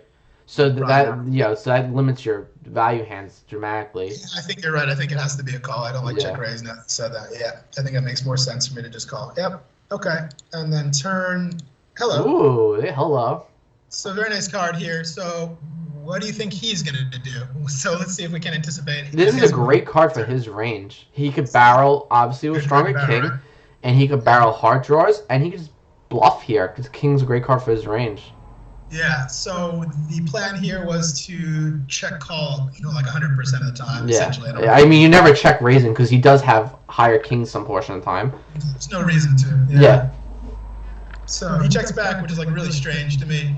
I think on the river we have a super well disguised hand, although it's I have 6-8s and stuff like that. So can we, before you go into what you do, can we talk about what we put him on? Yeah, absolutely, yeah. So when he checks turn, maybe 4s, 6s, I guess 8s and 10s and jacks and queens. Really. All the pocket pairs, right? Yeah, I think that's going to be reasonable. I mean, sometimes he can have like an ace-5 suited and stuff like that too. I think so too. I think he has ace-5. So all the pocket pairs, so pocket 10s, pocket jacks, pocket queens, everything. No sets. I think he would double barrel a set. Yeah, it's the bet. Yeah, he has to bet the turn if he has a set of 5s. And then I think you hit that on. I think he has ace-5 suited, even hand like ace-2 suited. He has some portion of the time. Yeah. The questionable hand is if he had ace-9, I would still probably fire turn if I was him. Yeah, I agree. Yeah, because the I would bet turn with ace-9 for sure. And he could be slowing down with a river 7 as well. So that being said about his range, what do you think? What do you do here? I would go small because I think if I go large, I don't think I'm going to see a lot of calls for value. I don't know. I think if he has a hand like an ace-9, he may call a large bet. I think that's about it. Maybe jacks and stuff like that too. I think he has way more smaller hands than that. So I would probably go about 1/3 or so. I think I like. I think this is where me and you would differ. I think I like 28, a little under 30. I think it's sweet. Yeah, I think he still calls you with all the hands we mentioned. Because remember 3-4 busted, 3-4 missed. If you're peeling with king 8 suit, you have a ton more peels than that didn't hit the king, right? Right. I think he finds a call with a single pair worse than a king. I think it's a reasonable rationale too. I think you can really go either way. It's very hard to have him on a range here because it's such a weird check on the turn with the king. I wouldn't expect him to check that card. So I think I did 28. Oh, you did 28. You nailed I it. swear we did not talk about this hand previously. Nah, we're on the same wavelength. So yeah. Perfect. Yeah, I like it a lot. Sweet. So in the moment, I think I was on the same wavelength as you there as well. Yeah, so no, it's good. It's good job. Yeah. He folds. So he probably just had ace high. I think so. I think he just had an easy. Yes, Cyrus. I think absolutely queen, jack, 10-10 calls 28. Absolutely. I think that's good rationale. Yeah. And then to balance that, Ross should be bluffing with his 3-4, which is busted open and a straight draw, which you should. I would. Yeah, I would too. Yeah. Yeah. Although I hate the king card. That's, I expect him to have a lot of small kings there too, but I don't know why he wouldn't bet there. I think it's a weird check on that card. This is the very next hand, right? So we get rewarded for our good play. Let's see. We're in the small blind now. We have ace king off. So again, we have an open here from High on Life, right? He has 20 bigs on the nose here, John. So obviously we have to shovel some money in. I think we just have to rip here. Yeah, out position in the small blind, I think is definitely a jam. I don't really enjoy any other size here, because if I make a small 3-bet and he calls, I'm going to be miserable, and I don't see the point of it. Yeah, and plus, if you just flat, like, I think it's bad, but let's say just flat, then the big blind's going to flat, and you'll be out position with 3 players post-flop. With ace king off is not the best spot, It's not a good play to flat there for sure. Yeah, so I like a 3-bet. I think shoving's the only 3-bet sizing that makes sense, especially with the big blind stack. What it is, That's what I did. Yep, perfect.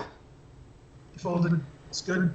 And he's a good player, so he's going to be calling you like ace-queen suited, right? He should be calling you there with ace-queen suited. Maybe some ace-jack suited as well, which would be great, all right?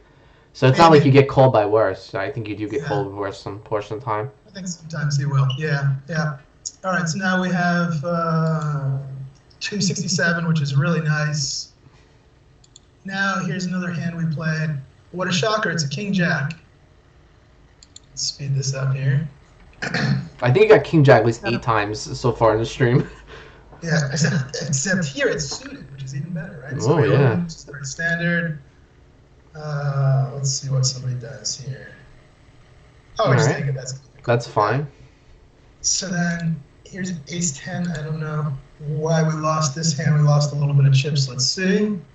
Why did we lose ace-10? I never want to lose ace-10. Oh, wait, I skipped one. Hang on.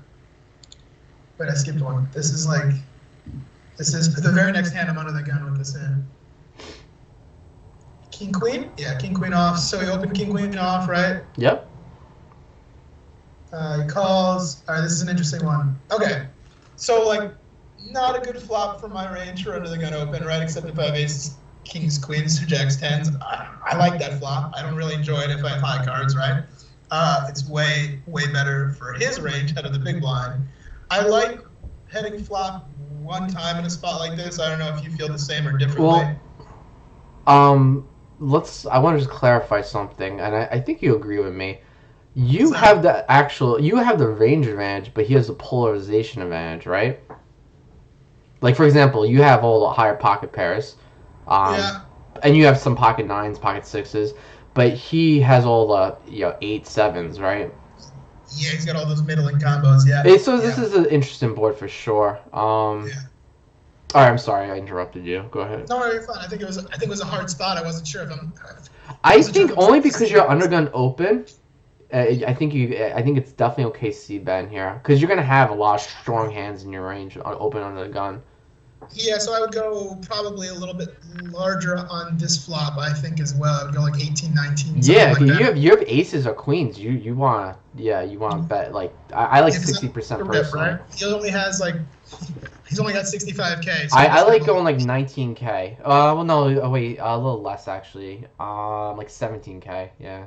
He's a little short too, right? Yeah, so he kind of has to shove. It's a very hard spot for him either way. So. Oh wow, we're on the same wavelength. I said 17, you go 18. Like, there we go.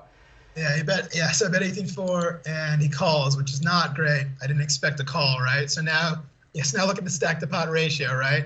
It's not very good for me, and the 4 is a really horrible card, right? Yeah, but you definitely I imagine you check here. Yeah, so we have to give up the turn. Yeah, hopefully hit king or queen. And he rips on the river, which is another horrible card. I think you have a very straightforward fold. Yep. I think that was perfect, the line. Hey, Josh, what's up, man? Good to see you. Good. What's up, Josh? Oh, Jayberg, nice run when did you? Yeah, you got like third place, right, I think? Thursday or Friday, he made a nice run. Yeah, that's nice, dude. Let's go to this one. This is just a couple hands after. Now we're in the small blind. Let's see. What did I do with Jack 10? All right, yeah, we have to fold. Okay. This is ace 10 on the button. Ace 10 on the button. What happens here? Thanks for the follow, RDH. Yeah. What is this? What is that? I have no Wow. idea what that is. This is a spot, huh? I tanked for a while on this one, man, because it did not feel good. uh, yeah, so obviously we can say that he's not a very good player after he opens here for 27K. That's just, it's not good. It feels like a big hand to me. I ended up folding ace suited, but it's. I it's mean, not he has about 20 bigs, right? Yeah. Ugh. I think I fold too. I think fold, but this is tough. This is not an easy spot, but I think you want to, you don't want to go get all here. And some people do this with ace king, ace queen, and when that would be a disaster, absolutely. right? And you can't flat. You're not gonna flat here for about 30. No, you can't flat. I mean, especially here, I have a lot of small stacks as well, so I have to shut. No, I am now that we're talking it out. I think it's actually easy fold. It's just you don't like folding this hand though versus cutoff open. Like it kills you. No, so I mean, yeah. So if he made a smaller open, I can probably peel the button here with ace 10 suited. But when he makes it over 4x, I can't. That's why this is a horrible open size, by the way, guys. Because you're making if you have like ace king, ace queen, you're making hands like ace 10 fold, which are hands that would probably 3-bet you, which you would love, right? Yeah. So I mean, if he made a small open here and I had like ace jack, I would shove probably, right? Yeah. And he's just saying with ace king, it's a slam dunk. But now when he makes it fucking. Yeah, he ruined it for himself, right? So I saved money, I think. Yeah. So good fold. Yeah, that's a real nice disciplined fold, I think. It's not fun to fold hands like that. Yeah, I don't think a lot of people can fold there, so I think that was pretty nice. I feel okay about it, yeah. Let's see. Now we have 8-10 in the big. So against this guy, his name is Philip Ye. He's a very good, very aggressive rag. We have an easy call after he flats in the small blind. So obviously at this point, we know he's not very good, right? So that makes it even more tasty for me to jump in here from the big blind, especially with the out we're getting. And then obviously, we have a total miss here. Yeah. And he leads for half pot, which is just awful. Yeah, that's horrible. No matter what his range, whatever his hand is, this is bad. It's awful. You're supposed to check raise there every time if you hit this board. His stack is. I hate that. Yeah. So so we're down to 212. Then we have this hand. This was a really big one here. We have jacks, right? So now here's our friend, right? He makes another similar open. I have a way stronger hand now. I'm not folding. Yeah, this is much different than ace 10 suited. However, I don't know exactly what to do because we have a couple very large stacks right behind me, right? I mean, I still think it's a shove. But yeah, I think it's the fact that he made it a big open makes it like a really easy shove in my book. Yeah. So when I shove as well, it looks stupid strong for these other guys, right? Like if I'm let's be frank here. Do you think he makes his crazy open size with aces or kings or even queens? No. Never. So I think worst case scenario, you're flipping against ace king. I think some portion of time he's going to have 10s and 9s here. So yeah, I mean, I was not excited about it though because like we have such a nice stack. I'm like, oh, yeah, I know, but you can't do anything about it. Yeah.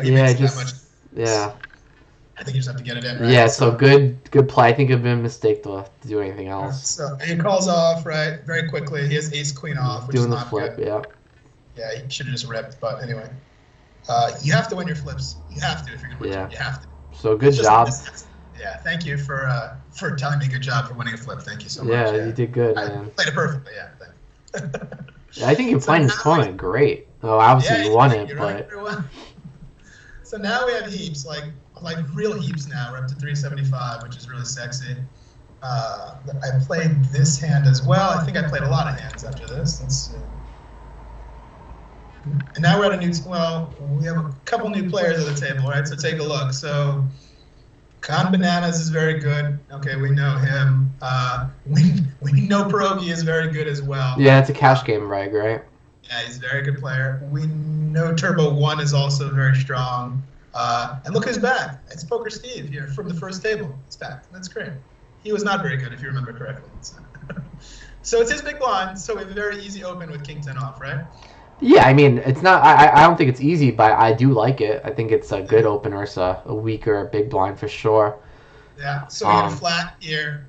from Philip, which I don't like. He's in position. I mean, he's a very, very aggressive player and very good. So I don't really like this, but we'll see a flop. Here we go. And how good do we run? Wow. This run's so fucking good. It's just unreal. Like, who runs better than me? Like, unbelievable. I'm interested to see his size in here. I went very big here because it's a very, very wet board, and I have a very aggressive player who has position on me, so he's going to need to get charged in order to see more. He has all the queen, He's got the queen jacks. The queen jacks, which you don't block, which is great. He has hard draws. He would peel with backdoor spades for sure. It sucks you block top, the king and the 10, but yeah, I think, especially. Okay. He's got king queen a lot too. King queen, yeah, for sure. I think. Hey, sometimes he would flat ace king suited, which is there's only 2 combos of it, but still he has it right in his range. I like that too. That's nice that we keep that in. Yeah. He's got all the hard. I mean, he just has so many fucking hands here. It's so nice for me to charge him. Yeah, and if he has this weak hand like 9, he's gonna fold any size, and so you might as well get big. Yeah, so I like a big bet as well. 30K, yeah, perfect. It's fair.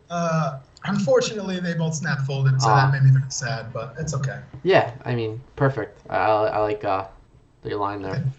Yeah.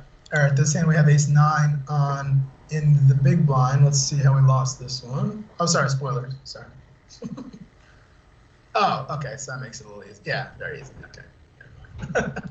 It's not too educational. Now we're in the small. We have 9-7, I think. Let's see. Yeah, 9-7. Okay. Yeah. So against a player like this, who's very, very good and who knows what's going on, he's under 20 bigs, right? So he doesn't really have a lot that he's able to do about this. I thought this was a fine size. How about you? I think your size is a little low, personally. Yeah. With 20 big blinds effective, I think like 3 point. I personally go like 3.2 here. Yeah, you can do 3-2 is fine. Yeah. It's fine either way. Especially with your hand, I think he just peels so much, and you're just not loving playing out of position with 7-9 off. He could. He's very, very short though. He doesn't have to peel here either. He can fold a lot of hands too. But yeah, I think I would go bigger too in hindsight. Yeah, I agree. But he folded, so we didn't have to worry too much, which is nice. Nice. Yeah, we've had a fairly easy go of it in this tournament so far, I have to say. We had some tough decisions too, which I think you navigated really well. So. Thank you. So we opened here. Queen 10 off. I like it. I think it's fine, right? Yeah, absolutely.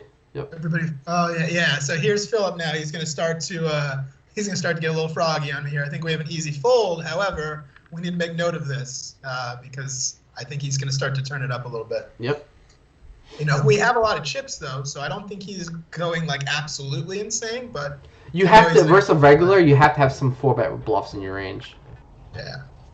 Well, if I 4-bet, I think it would need to be all in here, though, yeah? Yeah, absolutely, yeah. A 4-bet shove all in, yeah. Yeah, I mean, if I had a hand like an ace-5 suited, like... Yeah, I'm thinking ace-5 suited. I'm thinking jack-10 suited. Yeah, jack-10 suited, yeah. Not many hands, but just enough to balance your like aces and kings. Oh yeah, and I think he has a very large 3-bet fold range. I think a lot larger than most here, which is kind of nice too. Yeah. So so we just fold this though. That's fine. No, yeah, definitely queen 10 off is a fold. Yep. It's just a fold. Yeah. I mean, we still have heaps, right? We're still at about 400, which is a lot at this point of the tournament. Yeah, it's a fold. Okay. Next hand is pocket 2s in the big blind here. Let's see what happens. How we doing in chat? Everybody enjoying? It's pretty fun going through this. I'm having a good time. Yeah. So, I think it's an easy fold. Obviously, right? It's 100. Yeah. Yeah, easy shoving fold. Way too big, so we have to just fold. Very easy. Don't even think about it.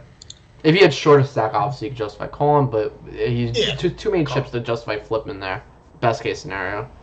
No, and especially against him, who's been very ABC, if you remember. Yeah. Right? Okay. Okay. Aiden opens for 16K here. He has, what do he have? 8. Yeah, he also has 18 big blinds or so that he's opening off of. I think this is just a fold. Yeah, especially if you 3-bet bluffing and jam by big blind, this is a disaster, right? It's a disaster. I don't. Well, yeah, I guess you'll see. Yeah. I thought I considered 3-betting that spot. Okay, that's better. I like that better. Good. Okay. Funky Phil says a great warm up for the Sunday grind. Thank you very much, guys. Thank you for watching. Much, appreciate having you here. Hope you guys are liking it so far. If you have any other questions, you can feel free to fire them off.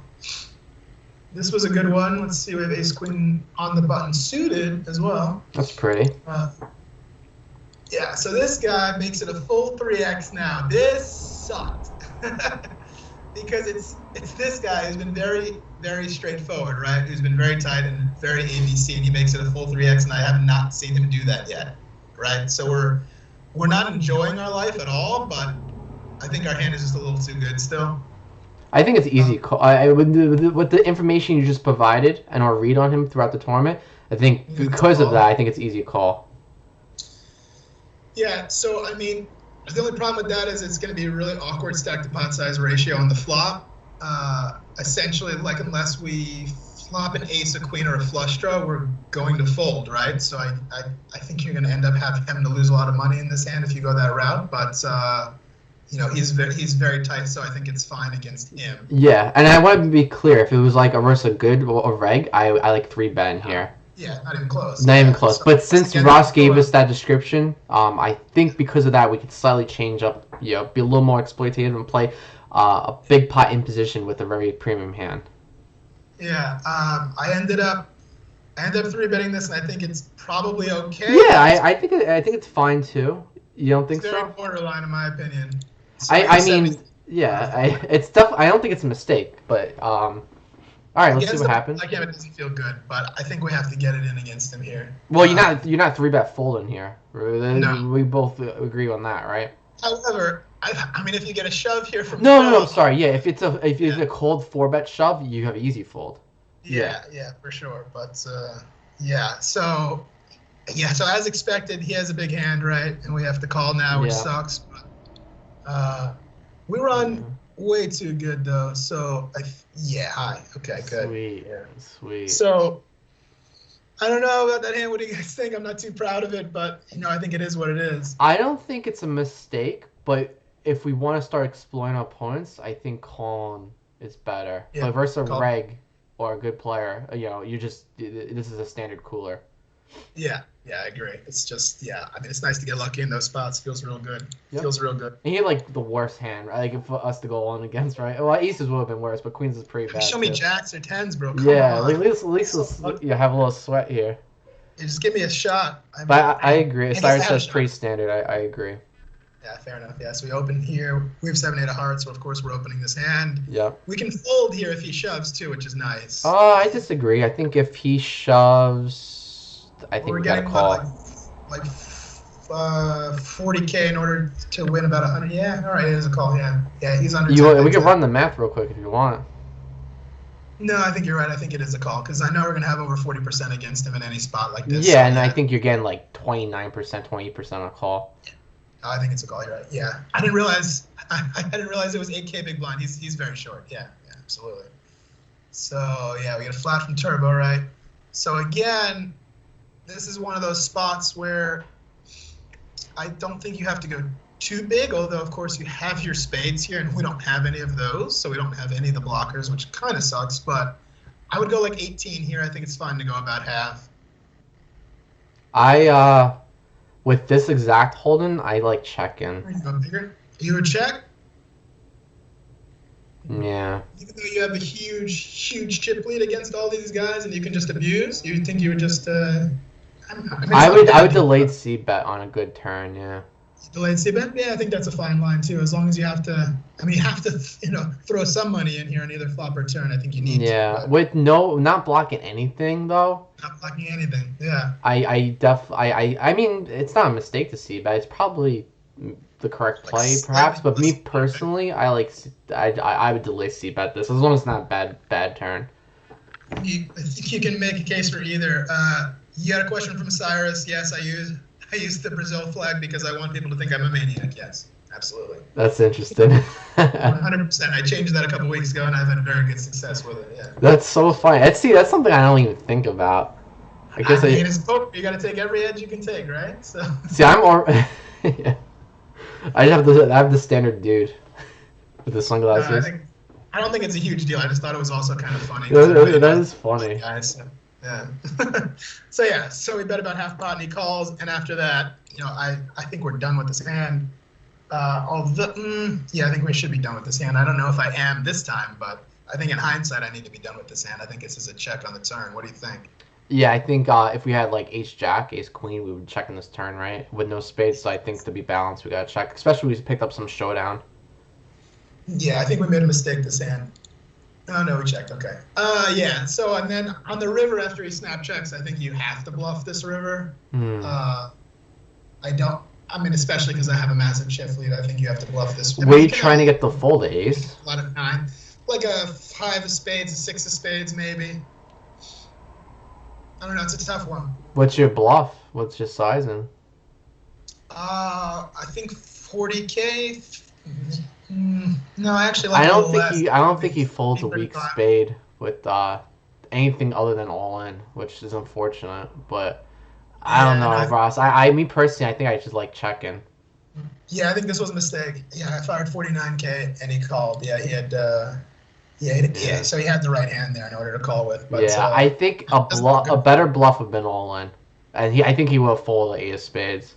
Yeah, I think so too. I think that makes more sense in hindsight. Yeah, so I think it's a little mistake that I made on the river for sure there. Yeah, I don't like it. Yep. Okay. Yeah. See, nobody's perfect. We fucked up. It's okay. No, you're good. You're good. Yeah. No. Yeah, that was a mistake for sure. He's a good player too, and I should have realized that too. That he's gonna pick me off with most spades there anyway. 9-10 we folded. You could make a case for opening this 9-10 off too. I think you can, especially because this guy is very short in the big blind. I think I would have liked an open instead of a fold from the 9-10 off there. I think you're good folding for sure. And either way, yeah. But in the hijack, it's fine. I think it's supposed to be a fold, but since I know you're applying a lot of pressure, a lot of pressure for sure, as you can see. Yeah, sometimes you're a maniac. Yeah. This guy changes his flag, and then he thinks he can play all these hands. Shit, it's nuts. I got the Brazil mentality, man. You got to win every. He's like, I changed my flag to Brazil, so people think I play more aggressive as he plays more aggressive. I'm from Rio de Janeiro. We don't fuck around. Man. Come on, let's go. Let's see this one. Yeah, this is the hand I wanted to talk about. Yeah. Okay. So we got pocket sevens here. We have the chip lead at our table. We still have a really good spot and a really good stack, right? And we get a jam from Pierogi, who's a very good player who knows his ranges. He knows what he's doing, right? So I think we should run the math on this spot again, too, because I think people need to see how close this is. I think a lot of people will be like, oh, I have sevens and a lot of chips. I'm fucking all in. Let's go. And I don't think that's good. I think this will fold. Yeah, I think especially because you have a lot of very large stacks right behind you, too. Like, you can never flat. I mean, I don't like flatting here at all for 1/3 of my stack, right? It's not an option. It needs to be all in. And like, what if one of these guys is going to wake up with a hand behind you? It's just an absolute disaster. And if you fold, you still have fucking 46 big blinds. You still have a very sexy stack. I don't think I want to ever call this spot, especially against a player who knows his range as well. Yeah, I agree. I think this is a fold. I like really sat and I really thought about this. I think for almost my full time bank, because it doesn't feel good to fold sevens, but like. The main reason I'm folding here is because you have 4 players after you. Yeah, no, I mean if you're in the big blind, I think it's okay. I still don't really love it against his range there because he knows what he's doing. Once again, I mean if he were a bad reg, I think you can call a little easier. But if you want, we could run the math. That'd be easy to calculate from the big blind. Yeah, I mean his range should be. I would say 5s plus. Real quick, he's shoving 15 bigs, right? Yeah. So we're calling 15 to win a pot of like 33, right? To win 33K, right? 15 plus like 3 bigs. Yeah, 3 bigs, yeah. So you need to win 45% of the time. And if we run the calc, let's so you need how many percent? Let's see. We have we had 7-7. And if we run his range, I mean, it should be all. Well, he has 15 bigs, right? I guess all the pocket pairs. Not aces, kings, and queens, though, right? No, I don't think he shoves aces, kings, queens. I think he would open those. So I would say fives to jacks, I think is reasonable. You see Twitch, you agree with this range? Maybe some jack 10 suited, queen 10 suited. Is king jack off? Not king jack off. King jack off, I don't think is a go for him there. Something like this. I think the queen 10 suited, I don't think he rips there. I think he probably has that one as a bluff, so I would remove queen 10 suited. And then probably jack 10 suited too, right? I don't think he's ripping that. All right, so this is probably a good range. Yeah. Maybe ace 9 suited would add. He probably jams that. No. I don't think so. All right, so then it'd be a bad call. Yeah. Remember, we win. Yeah, it's like it's 0%. If for the big blind, it's like 0%, right? Because we just calculate 45%. It's 46%. Yeah. Oh, I'm sorry. Our hand's 53%. So it is a call for the big blind. Well. Right, we just calculated 45%. Well, again, we have 53% equity against that tight range, so it would be a call. It's like 8%. I mean, you also need to factor in everybody else too, so we're not in the big blind. No. I'm saying, we ran the scenario if we were in the big blind, right? If we were in the big blind, it's a call. Yeah. If we were in the hijack, I think it's a fold. I can't really run the math because you have to add in. No, you can't because there are people behind you. Yeah. I get it. I think either way, it's not a fun spot for me to put in any money. Yeah, I mean, from the hijack, I think it's definitely a fold. From the big blind, it's a side call. I think that's the point we got, right? Yeah. I folded the sevens, yeah. Crazy Sixes, what's up, man? Good to see you. What's up, guys? What's going on? Now we have... Oh, look at this. We have our favorite hand. We are in real time, so if you guys have any questions, feel free to jump in. All right, so yeah, we have another easy open here. Fucking pierogi in the big blind. Let's fuck him up. Let's go. Oh, shit. Ross is out for blood. Pierogi folds. Let's go. We got him. Let's go. Let's win the tournament. Let's go. So now we fold for an orbit or so. We didn't have any hands. Now we play this one. We're in the big blind here. Let's see what happens. That's a nice hand in the big blind, right? All right, so we get an open from Aiden, who's opening off of 18, right? I think we have a very easy call if everybody else folds, correct? Yep. Okay. Oh my goodness, look at that. That's nice. So, yeah, I think he can pretty much do anything that he really wants to. All depends on how much he c-bets. Yeah, let's see let's see what he c-bets before we get into all these different scenarios. Yeah, let's see. All right, so what's he going to go? All right, so he goes very small. All right, so I think it's okay for me to rip still. I think it's always going to be fine for you to rip when you have this much equity. And you have fold equity too. Yeah. I'm also okay with a call too in a spot like this, especially because he goes small. Since he's open with like a 16 big blind stack, we both agree any re-raise, any check raise size other than all in doesn't make sense. Right, yeah. So it's going to be a rip, or I guess you can occasionally also have calls here in your range. I mean, especially because he goes small. I think I'm okay with calling sometimes, but now, me personally, my play style, and Ross, you let me know if you agree with this or not. If I had ace 9 of diamonds, I call here. I think with the king 9 of diamonds, I like ripping. I think it's a why. Well, one, ace is better because I think he, I like the fact, like, for example, he could have, like, ace of diamonds right now. Yeah, he could. And if he has a flush draw, he's just calling anyway. Right. And I don't know. I guess I'm not really explaining myself well here. I think in this spot, I think it's okay to call even more because we also have little bit of extra equity too, right? Because we also have a gut shot. So I think because of that, I think it's okay to call. I think if I had an ace 9 of spades, I would rip here. Ace 9 diamonds, yeah. Almost every time. Yeah, I think I would rip here almost every time. Yeah, you know what? Talking it out, I think you're right. Right? Jamming with both hands. I think you need a little more fold equity, because you don't have as much, well, I don't think you have as much equity with ace 9 as you do with king 9, right? Yeah. I think so. I mean, I think it's fine for you to call either way. I think I shoved here, though. I think in the moment, I think it was fine. Let me see. Oh, no, I made a... This is a little froggy, right? So he made a little bit of an induce raise here. I think this is bad. Although I'm hoping he's going to spaz here occasionally.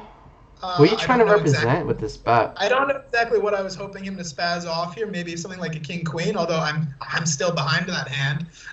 So I think in hindsight, I think this should have been a rip. I think it's either a rip or a call on that flop. Yeah, I agree. Yeah. I'm not sure exactly what I was attempting to do here. I don't really want him to 4-bet jam, right? Especially because I don't have a made hand, so it doesn't make a ton of sense. Yeah, so this will be my second well, I know mistake. what you're doing. You're setting up stacks for a turn jam. That's what you're doing right now. Yeah. I mean, it's gonna be a very, well, I mean, it's already enough for a jam on the flop, right? I don't really need to set up a turn jam. No. I have a fine flop jam, but yeah, I think this is our second mistake that we've seen for sure. He folds anyway, but yeah. I mean, obviously he knows I'm not folding, right? So it's essentially the same thing. It's just Tag asks how many big blinds you entered. I think 33, right? You entered. The big blind was like 300. You had 10K. Yeah, big blind was 300 when I jumped in. Yeah. Mm-hmm. Yeah. So we win that hand. I'm not like real excited about it. Although when you flop a hand like that, as long as you're putting money in. Oh yeah, it's definitely not a mistake. You have so much equity against his entire range. Right. Yeah. I mean, him folding there is fine, right? Because we don't have a made hand either. No, way, that's best case scenario, I think. Yeah. All right. So now you're taking the pot down with 0 risk. Absolutely. All right. Yeah. This is against a guy who, as well, is very, very solid. Right? I would love to see. I'm very interested to see what you do here. I believe I used it as a 3-bet bluff. Yes, I would love 3-bet bluff in here as well. I went 3.2x, I believe. That's a little bit higher than 3x, which I think is fine. I don't think you need to go that big, although he's a solid player, so I don't really want him flatting me, very often. Yeah, I think I went. Let's see. Yeah, 77.5. So obviously, we have a really easy spot. If he rips, it's like the easiest fold of your life. Yeah, this is a 3-bet bluff. Your sizing's good. I personally make it 3, but you make it a little over 3. I think it's all the same stuff. I want to discourage. I'm trying to make him not call as much too, because our hand is very vulnerable. But yeah. You just gotta make sure you use the same size in aces. Of course, yeah, absolutely. Yeah, he folds. That's cool. So we're up over half a mil. We play the very next hand here. Yeah, so again, we're at such a nice spot at this table, right? So we have a huge chip lead. Oh, no, we just fold. Yeah, so there's an under the gun open, and then I don't know what this is. Would you fold? You went too quick. Would you fold? Okay, yeah, okay. Yeah. So easy fold. I don't know what this guy is at all, but this is not good either. Let's see. Yeah, the min. Like I said, we've seen the min raise so often. I mean, he may be a genius, right? Because look, he sets up a perfect pot-sized flop shot. Yeah, it just sucks though, because he's calling 100% of the time, which is sweet if you have aces or kings, pre-flop. But that means, I don't know, like if you have 10s and 9s. Yeah, now you're giving a good price, right? He checked the flop, and then he had a very, very small turn bet, and then he ripped on the river. So he had a very big hand. There's no question. Yeah, probably had aces. I think it was either aces or queens. Yeah. So let's see. This is another hand we played. We still have over $500,000. We still have a lot. Yeah. So we open A7. I think is absolutely fine. We have a huge chip lead once again. It's definitely loose, but it's good. I think it's fine as long as we have the chips to do it right. He flats in the big blind. It's okay to be loose. Yeah. All right. So on this one, probably checking a lot of my range on this board. How about you? I think it's a great c-bet spot. Do you? Why? Because you have all the queen jacks, king queens. You have all the ace 10s, king 10s. You have aces, kings, queens still, like jacks. I just think this hits your range way more than the big blind. Like, for example, you're sitting here queen jack. Are you going to fold to a check raise? Like queen jack suited? No. So, like, it discourages a good player from check raising you. So it makes it easier to play. So I definitely like see a bet. But you don't have to go too big. I go a little under half pot, personally. Oh, I did. Look at that. Oh. Yeah, I 23 perfect. I like that sizing a lot. That's exactly. I think I make the exact same sizing. Yeah, look at that. We're in the same page. Yeah, he calls after that. Yeah, I think after that, I think I'm probably shutting down for a lot of turn Yeah, cards. and then you could barrel. Yeah, I like checking, and then any Um, pitcher card you could bet. However, John, on this day, I was not to be denied, so fuck him. Yeah, that's fine too. I mean, I'm just gonna put max pressure, especially here because of The his only thing that stack. scares So what me, do you do? if he has open-ended straight draw or at 10x, I think he's never folding.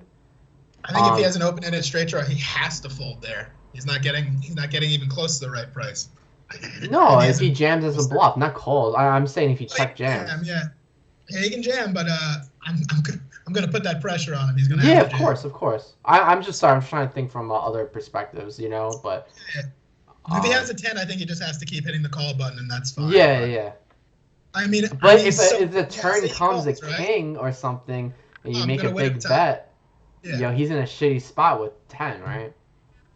Yeah, I mean, here's the thing as well. So let's say he has like Jack 10 here, right? So he has to call turn. It's not feeling good, although he has to call, right? Let's say river.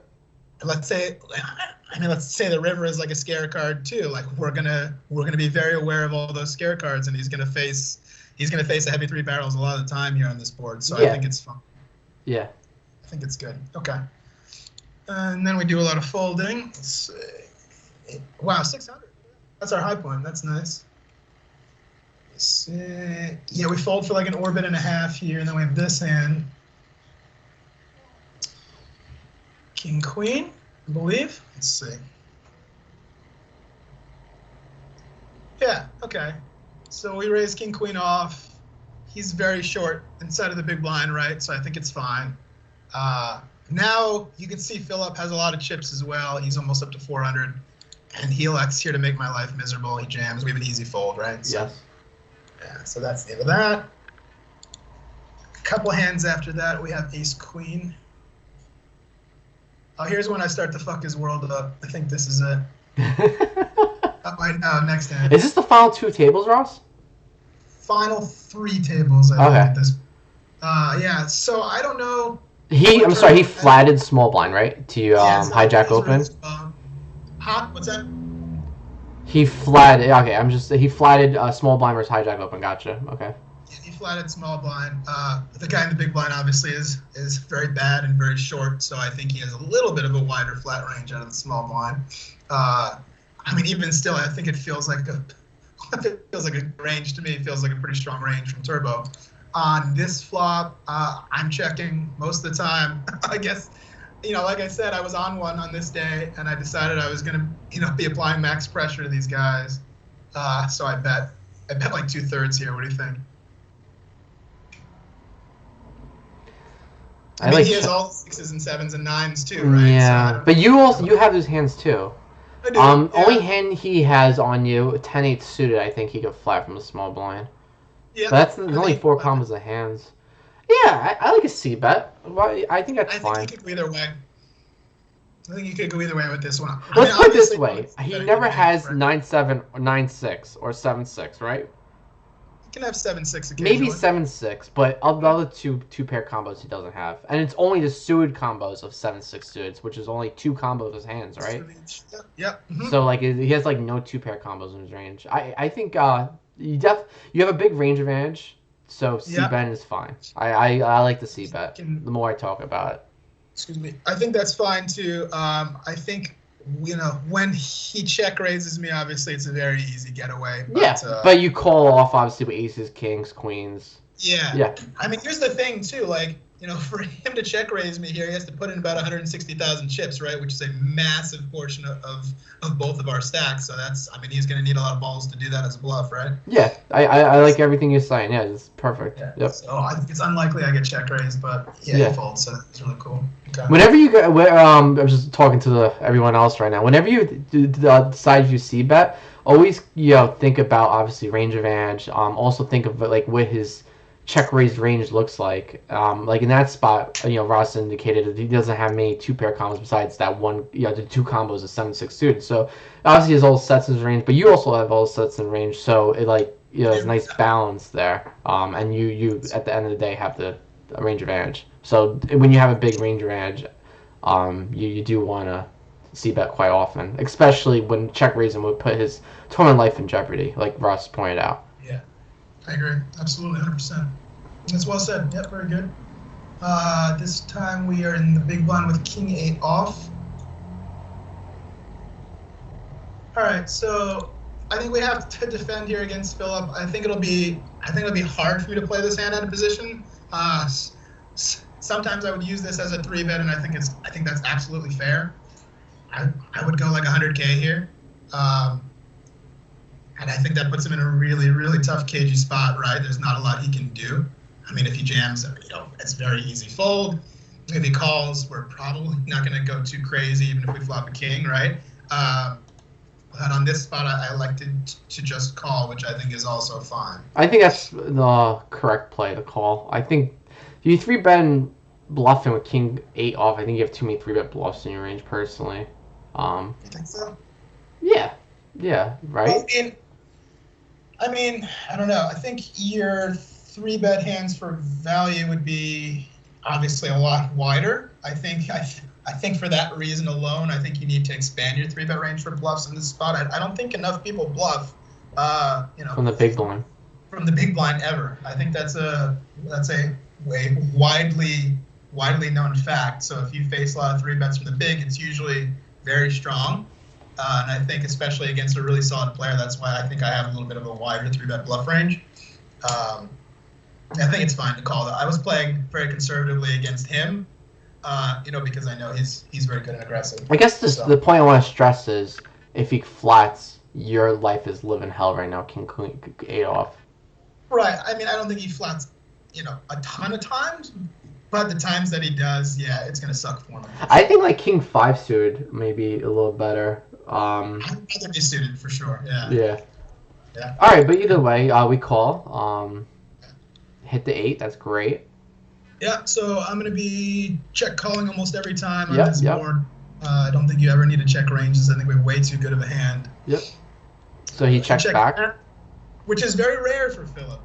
He has very high c-bet frequency, at least on all the other sites. So that was surprising to me. So I think we're still probably ahead, right?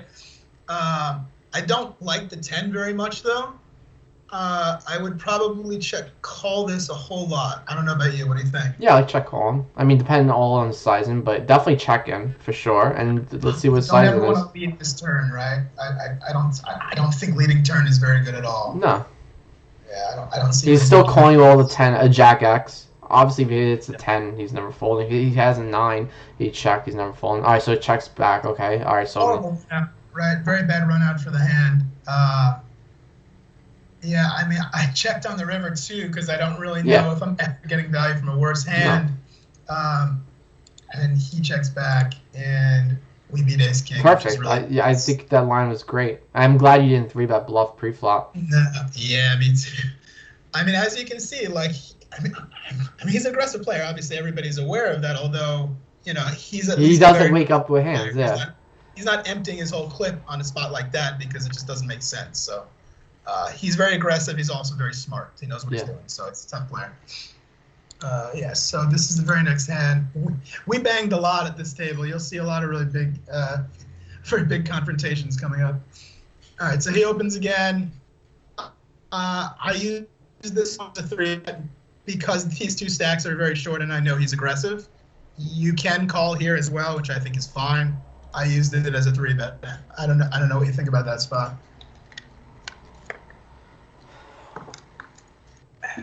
Yeah, I like under the gun. It's a 6-handed table too. You have to remember that. I think fine is fine. I do too. The only reason it's scaring me a 3-bet bluff. If you 3-bet bluff and Katie jams, you just hate your life. Fold. Well, what's your 3-bet bluff sizing? Not. I know it's only 200K. Yeah. So I mean, if we go to 92 or something, yeah. I guess we have to call that spot, which sucks. Yeah, we do. We definitely have to call. Yeah. Which you hate it. Yeah, I think. I mean, she's very tight, John. I know her. She's, very tight. So I don't see her. No, but mathematically, you just can't fold your hand, even if she's the tightest person in the world. No, I know. I'm only saying that because I'm not expecting a jam. Almost very close to never from her spot there. So I didn't really think about that a whole lot because I didn't think that was You don't happening. think she jams if you 3-bet, you don't think she jams tens and jacks and queens? I think she'll jam. Yeah, I think she'll rip So- those hands for sure. No, I think she folds these nines though. You think she folds nines? I Wow. do. I think she does. I don't think a lot of players do. I think she would though. I mean, how strong is my 3-bet? Look as well. Like he's opening under the gun and I'm 3-betting the small. Like you're not feeling very good with nines here, are you? I mean, I wouldn't. I wouldn't, but I would still jam. That's fair. I don't think she would though. Okay, that's fair. That's fair. Either way, me personally, I like flying here. What you, at the end of the day, what you like doing? 3-bet? Okay. 3-betting him here. I also felt as well that he was attempting to control the table a little bit too because he knows he's a very good player and he has a huge advantage over everybody. Sure. I decided that I was going to let him know, kind of like, hey, that's kind of my job for the remainder of the tournament. So I thought this was a good hand for me to do it with. We have an easy fold if he jams, obviously. So he bet it up to 91K and he jammed. Yeah, I mean, it's fine. So there you go. We Yeah. got into a little bit of a dick swing contest, and he won that one. So The only reason I was saying flat was because the big blind stack. But if you have a dead-on read that she's overly tight, then it's fine. Yeah. I mean, he obviously like has a big hand there. There's no Yeah, of course. You look super strong when you re-raise small into a short big blind too. Right. He just has. I mean, he has a massive hand there. Yeah. Yes. So now he has me out chipped a little bit, which is kind of annoying. So the stacks are starting to even out a little bit. We can't be as aggressive, right? Yeah. Yeah. This is a fold with ace-7. Yeah. Yeah. That's fair. Queen 10 next hand. I'm gonna see if I can speed this up a little bit. I know we got a ways to go yet. Well, if you want, we could just jump to the final table. Like I know you said you want to start playing at 2, right? I'm okay. Like. Because it's probably gonna take us a little bit to go through the final table. You want if I don't know. What time you gotta go? 2:30, I think, is ideal. So we have some time. Yeah, I say at the 1:30 mark though. I want at least an hour for the final table. So. All right, you got it. Yeah, so 1:30 we can hop to final table. We'll do Yeah. that. Okay, let me see what I can include until then. Here we folded. I don't know if I like this fold.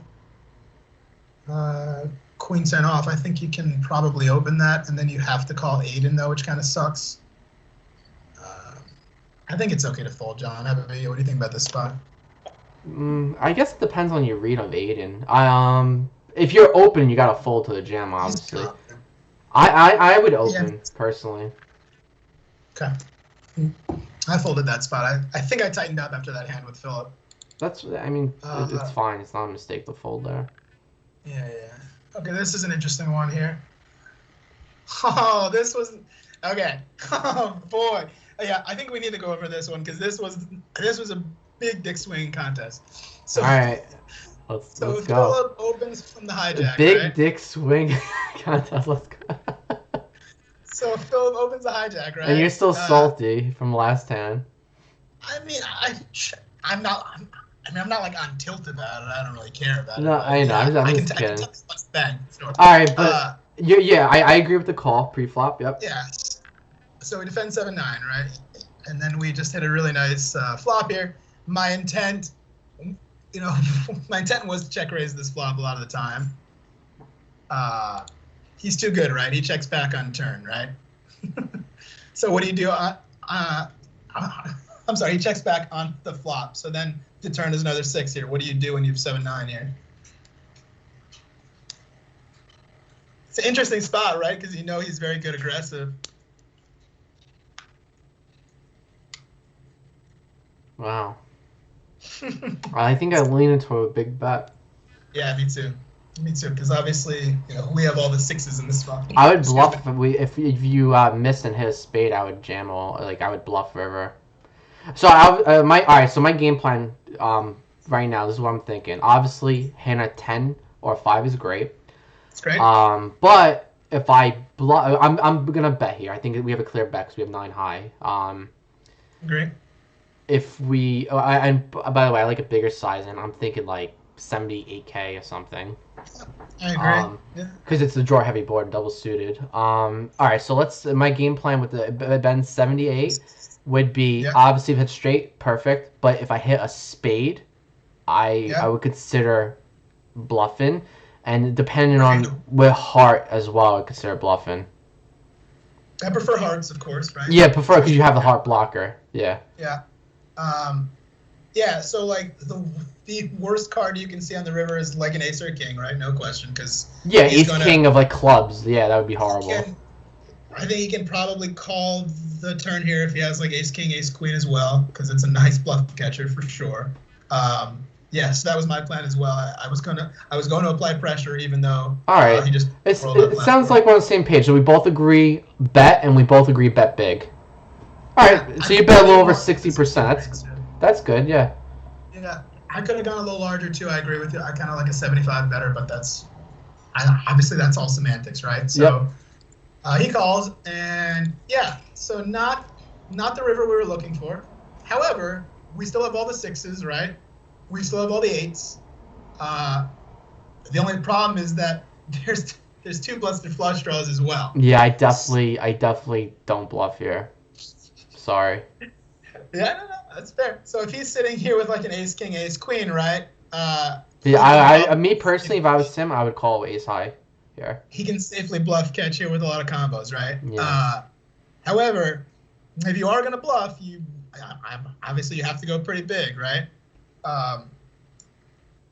So I went 155, which is about 60-70% pot, right? Yeah. And as soon as I put the bet out, I didn't like it. Yeah, I don't like it. Sorry. As I put it out, I didn't like it. We got very fortunate in that he tank folded a river. Good. That's awesome. Because literally, there's so many hands that bluff that river. Yeah, right? Yeah. You're bluffing there with busted spades. You're bluffing there with busted hearts. As you see right now, you're bluffing with busted open end straight drawer. It's just way too many bluffs. And then obviously you're trying to rep a 6 or pocket 8s or pocket 2s, which is it doesn't. What if we have an ace 8 there on that river? How large would you bet river if you have? If you have a value and they're like ace 8. I think I would go about half pot, right? I love betting. Yeah, I think I would bet the same amount you just did just now, 155. Right, so then that made me feel a little better after the fact because I was thinking the same thing too. Yeah. If I have ace 8, if I have, pocket 9s there sometimes as well. If I flat from the big, I think I would play it the same, most likely, right? Yeah. So I don't think it was a massive mistake. I still think it was a mistake. I prefer to give up on the river as well in hindsight, but yeah, it's a very interesting hand. Very interesting. That's good. That's a very interesting hand. Yeah, I like your big sizing on the river though, because obviously making small sizing would have been bad. Right. So like we can't go like whole pot size on river, right? Because then it's either a 6 or nothing, or it's either full house or nothing. I think if we go like 60-70% pot, I think we still have a lot of 8s in our range too, right? Like you said, ace 8. Like I think that's you got a value by ace 8. Yeah. King 8. Sorry, it's a fine size. Yeah. I don't know about the spot for a bluff. That's all. But yeah. All right. Let's move on here. We're on the button. Yeah, we got very lucky that he folded. That was cool. Yeah, sweet. Oh, wait a second. Wait, did you lose chips somewhere? We should go hold on. this hand. Here's the hand. What the hell is this? Hold on. Oh, yes. Remember how I said Katie is real tight, right? Yep. Okay. So she has 10 bigs, right? Yep. So I feel like Jack 8 off against a very tight player who has 10 bigs is probably a fair shove, right? Fine rip. Yeah, I think the book says the jam. Yeah. He just wakes up with ace queen. All right, I mean, dude, the small blind versus big blind. Don't beat yourself up about it. I like to say versus tighter players, I think you mix it up and go like 3 big blinds. Pre-flop. Even if they have only 10, are you gonna go 3x folding a lot? Yeah. I would rather go just to be exploitative. 2.5 then if you're gonna do that, because you don't have to go that big, right? Well, yeah, like a little under 3. Yeah. Yeah. All right. This is the very next. And obviously, I would balance that with aces and kings and queens and stuff like that. As long as you balance it, I think that's fair. Okay. Yeah, he rips for 3.5 bigs, right? We have 7s here. What do you do? Oh wait. Oh yeah, so tank also rips for 5 for 5 bigs. I still think that sevens is way ahead of these ranges. Yeah, yeah. I Uh, mean, they got like no chips. Yeah. yes. So the question is, do you call or rip? I prefer call. I prefer call. What you do aces of kings, I would call as well. then you're fine to call here. Yeah. Yeah. And I end up jamming, which I don't like in hindsight, because if they wake up with it, I'm really You just annoyed. lose your tournament, yeah. Yeah. Or yeah. cripple So your tournament life, you know. I mean, it's not a huge mistake. I think it's a little mistake there. I think I like calling better for sure. Yeah, because if you flout aces of kings, then you could justify calling here with like hands like sevens. Absolutely. Yeah, so we have to fade a lot of cards, right? Let's see if we can do it. Ooh. That's not one of. Nope. Nope. So we didn't fade the king 10. You you took tank out though. Yeah, so we won the side pot for a little bit. That's fine. So very next hand we have ace king here. Okay, it's an interesting one, right? So min open into this guy who has 12 bigs now, right? Yeah. Oh no. Yeah, 12 bigs. And he defends off of 12. Okay. Again, you hit one of those flops. That's just like, it's kind of a bad flop against the big blind range. And he's a thinking player. I think, again, you could probably bet once and it's fine. But I think he's going to check jam a lot of these flops. I agree.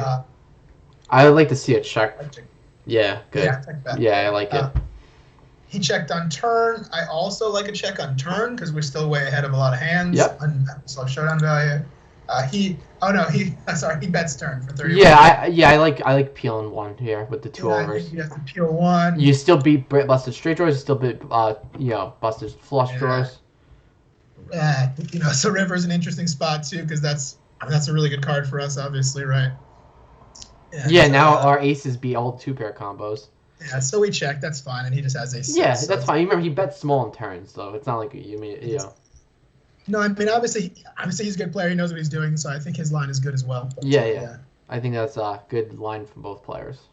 Indeed. Now we're getting into a little bit of a danger zone. We're very quickly down to 15 bigs here. That's a fold. Yeah, versus a 3-bet jam from cutoff, small blind versus blind open. Yep. Oh yeah. Now we're in the big blind with king queen. We're down to 10 bigs, so this is a little bit of a turbo-y structure now. I think we have I think it's a very easy jam against Philip here for 10 bigs, correct? Yeah. Yep. Yeah, we rip and he folds. Yeah, easy. Yep. And then the very next hand, literally one hand later, he opens under the gun, and we have ace queen. Sweet, let's go. So, we have another very easy spot. He's hating me so hard right now, and he folds that too. That's awesome. All right, now we're back up to 380. Which so now at the final 2 tables, right? Yeah, final 2. Yep. Okay. Or is this final? Hold on. Yeah, it's got to be final 2. Yep. Okay. Yeah, for Tom T, because he didn't. Yeah. Yep. Okay. So this hand was interesting. Yeah, I think it's just a rip here. I think it's fine. Yeah. You could raise call against this guy's. Oh, I'm sorry, John. Actually, this is final table. This is the third hand of the final table. Oh, sweet. All right, give me a second. I just want to can you give me like 2 minutes? Yeah. Go ahead. All right, be right back. Because I see Tagubi there, and I know Tagubi. No, that's good. All right, so we're doing pretty good with time then. Yeah, I think we're okay. Be right back. I'll finish this in an hour. Yeah, you're good. Taking a break. Anybody have any questions? You feel free to fire them off. I'll take a look while he's, I guess, in the bathroom. Is everybody enjoying? Who's playing on Sunday today? Is everybody grinding? A lot of big stuff. There's a lot of big stuff here in New Jersey. A lot of big stuff in Nevada too. I know there's a really good ACR schedule as well tonight. They're about to have like a really huge series in April. I think everybody should be grinding today. It's a big day. Should be really fun. We're at the final table here, so we can take a look at our position. We have 376, and there's a lot of stacks that are very, very close to that, as you can see. There's one overwhelming huge chip leader here who has 1.4 million, which has the whole table covered, your 3x. So we don't really want to be messing with him too much. This thing really turns into a little bit of a turbo, as everyone knows, who plays on WSOP. You know, their endgame structure is not so good. So you know, you have to run well. We ran very well from here on out, as you will see. This first hand is going to be very interesting. I'm going to wait until John comes back in order to run it. Wait, so real quick, you started the final table one guy down already? I believe it. I want to say it was an 8-handed final table. I believe. Well, nah, because then it wouldn't show the seat.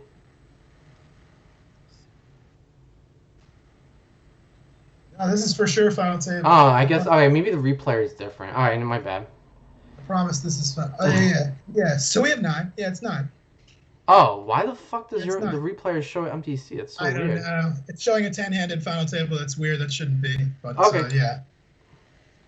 Yeah, this is FT for sure. So, yeah. So the 9s here. All right, wait, real quick. Can we all right, so we just got to the final table. Let's talk about the final table a little bit. All right. Yeah. So as far as good players, like people we need to really be scared of, it looks like a pretty good final table to me. Yeah. It's Obviously, not an easy table. All these guys are good. The small blind is a pretty good player. Yes. But other than that, I like this lineup a lot. I like Aiden's a lot. He's also very solid. So is Turbo. I don't know Merlot very well. We played a lot of hands at this final table, so I guess you'll be able to judge for yourself. And my boy Tagubi over here played very well in order to final table this. We banged a lot in the first 3 orbits. You'll see. Wait, all right. So as far as our ranking, so obviously we have about 15 bigs. Yeah. The only thing, I mean, obviously our hand is great, but ICM pressure-wise, we got to think about, you know, obviously we have a guy in the button with 163. But either way, so we'll open 9s, or we open jam. Easy way, right? So, yeah. So we just rip for 15. Yeah, that's fine. You're better off open jamming because of the ICM pressure. I think our hand is I think our hand is very vulnerable in this spot too, so we need a little bit of extra protection. Yeah. He snaps from the button, so that's not good. Nah, but 9's is fine. Oh damn. Yeah, so Tagubi, he snipes me the first hand of the final table. That's not good for us, but that's nice for him. Nice for him, yeah. Oh man. So just like that, we're sub 10 and we're the short stack at the table, right? So not great. So we fold a bunch. I think we lost a player here. Let's see. Oh, poor Katie. Let's see what happened. Poor Katie. What happened this hand? So fold. So Katie rips, and Turbo just wakes up with it. Good God. Yeah, that's unlucky. Shit. Yep, standard. Cooler. Yeah. Unfortunate for Katie. Good for you. Because you get a nice pay jump with 10 bigs. Yeah, we get some ladders with 10 bigs. I appreciate that very much. I was like, yeah, so I'm probably going to get 7th now, right? So we have ace-jack. Oh, okay, yeah. I think this is a very easy fold. Yeah, easily. Yep. He's super strong when he jams into you're under the gun here. Like, I think he has ace-jack crushed, or at best you're coin flipping. Yeah, I mean, and then you have all these people after you, too. Yeah. I mean, this looks very attractive, especially here with how short we are, but it's a hard show to call off here. You can't. Yeah, I think this is a good fold. Yeah, so we let that go. And yeah, it's very important that we folded that because he told me after the fact that he had jacks, so we would have gotten fucked up. We would have been out. Oh, you know him? I do, yeah. I'll tell you later. Okay. Yeah. So now, yeah, we're very short, and again, you know, this hand looks very attractive here with, with 6 bigs or 5 bigs, right? But you can't. Even though the chip leader has a lot, it's not doing well against him at all. So just fold ace-9 there. Yeah. Stay patient. Right? And it's important to know he's going to call you 100% of the time, too. 100% of the time, yeah. Okay, so now, So I think we need to look at snap shove for this one because I'm not 100% sure. So we're under the gun 1, right? And we have king 7 off. We cannot let the blinds go through us again because then we have absolutely 0 fold equity, right? So I think we either need to shove on this hand or shove on the next hand, right? We only have those 2 opportunities in order to use our fold equity. And I elected here to choose this hand. because if we go through the blinds and we lose another 40K, we now have 0 fold equity, and now we're down 4 big blinds, right? So I think it's close. I still think this is a jam with King 7 off. What do you think? It's a real tough spot. I think I fold personally. Would you? Yeah, ace 9 off I would shove. Ace king off. Oh, ace 9. Ace 9 looks like aces. I'm sorry, I meant to say king 9. King 9 off, you jam. Yeah, it's tough. It looks like aces. Ace 9 off. Jesus, injected him. I don't know, chat. What do you guys think of this jam here? I'm gonna +1 with So we can run it in snap shove. Well, I think it's very close. Yeah, I think it's close, man.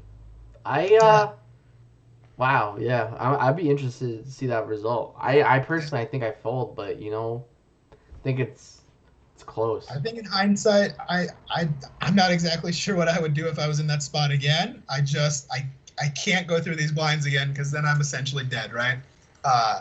So you have to use at least the tiny bit of fold equity that you had left. The other thing I was thinking about too is this guy in the big blind. He would need to call off exactly half of his stack. That's a good point, yeah. So I figure he's not going to do that super light. The only one I'm really concerned about is obviously these two here who have over 1 million, who can very easily call me with like an ace 5, right? Yeah. But yeah, so we end up ripping, and Tagubi right behind me feels bad. Tagubi, and he actually makes a very good rejam here. Wow, I think this is way too loose. I don't like this rejam at all. Okay, sorry, Tagubi. John doesn't like it. I thought it was. Oh man, I mean he's good read by him, and he's right as far as. Yeah. But the only thing is when he gets called, he's just. Right. Yeah. Yeah. I know, and I mean sometimes I just have like ace 10 here, right? But it's yeah. So I guess he was ahead here. It was a very. I like. And you have some pocket pairs too, and some higher aces. No, for sure. Yeah. So he's ahead here, and we get a very interesting flop. Ooh, okay. Oh, that's interesting. Yep. However, unfortunately for Tagubi, it was not meant to be on this day. So we prevailed. The heart. So I'm sorry, Tagubi. I still love you, buddy. You played very well. This hand was. I don't know about this one, but this one was very scary. I'd be very afraid to rejam ace 5 suited here too. I think it's close, but yeah. Yeah, I mean, it's obviously good against Ross's range. I'm more concerned about everyone else in the hand. Yeah, especially here with ICM pressure too, because this guy's, he's a lot shorter than him. He's shorter than him too. Yeah, I think when you consider ICMs, I think it's a fold, but I think it's close. And then the best case scenario versus Ross's range, you're 60%. I don't think you're better than 60% in any scenario. Yeah, never better. Like right now, you're at 60. You're like 58%, right? I mean, real quick. Should we do the math real quick? I don't know. Maybe not. You can. I think there's a lot. I think there's a lot more ICM considerations at play. Yeah, it's more. Yeah, you actually have to be a little more tighter on top. Yeah, because of ICM. I think so. Yeah. Although I've never played with Tagubi that much, and obviously we're playing for a lot of money, and he did not give a fuck. So I was impressed. Balls of steel for sure. Yeah. I was impressed by the ballsiness. Very good, Tagubi. I like you, buddy. Yeah. So now we're live, which is good. We're still. Yeah, I mean, real quick. I mean, I think he's got like 58% on you. He had ace 5 suited. He said, I assumed he was desperate, so ace 5 suited looked so good. And then you had king 7 off. Yeah, it's fair rationale for sure. I think that's very fair. A little stronger, 62%. But I mean, that's using ace. King 7 off is the worst hand you have. Yeah, I don't think I'm ripping. Yeah, so it's probably a little less than 60. Yeah. All right. So, all right, let's move on. So very next hand, we have Queen 10. Yeah, I think it's a fold. That's fair. A lot of huge stacks behind us too. We have to be very careful. Yep. Very next hand, we're in the big blind here with pocket 4s in a very interesting spot.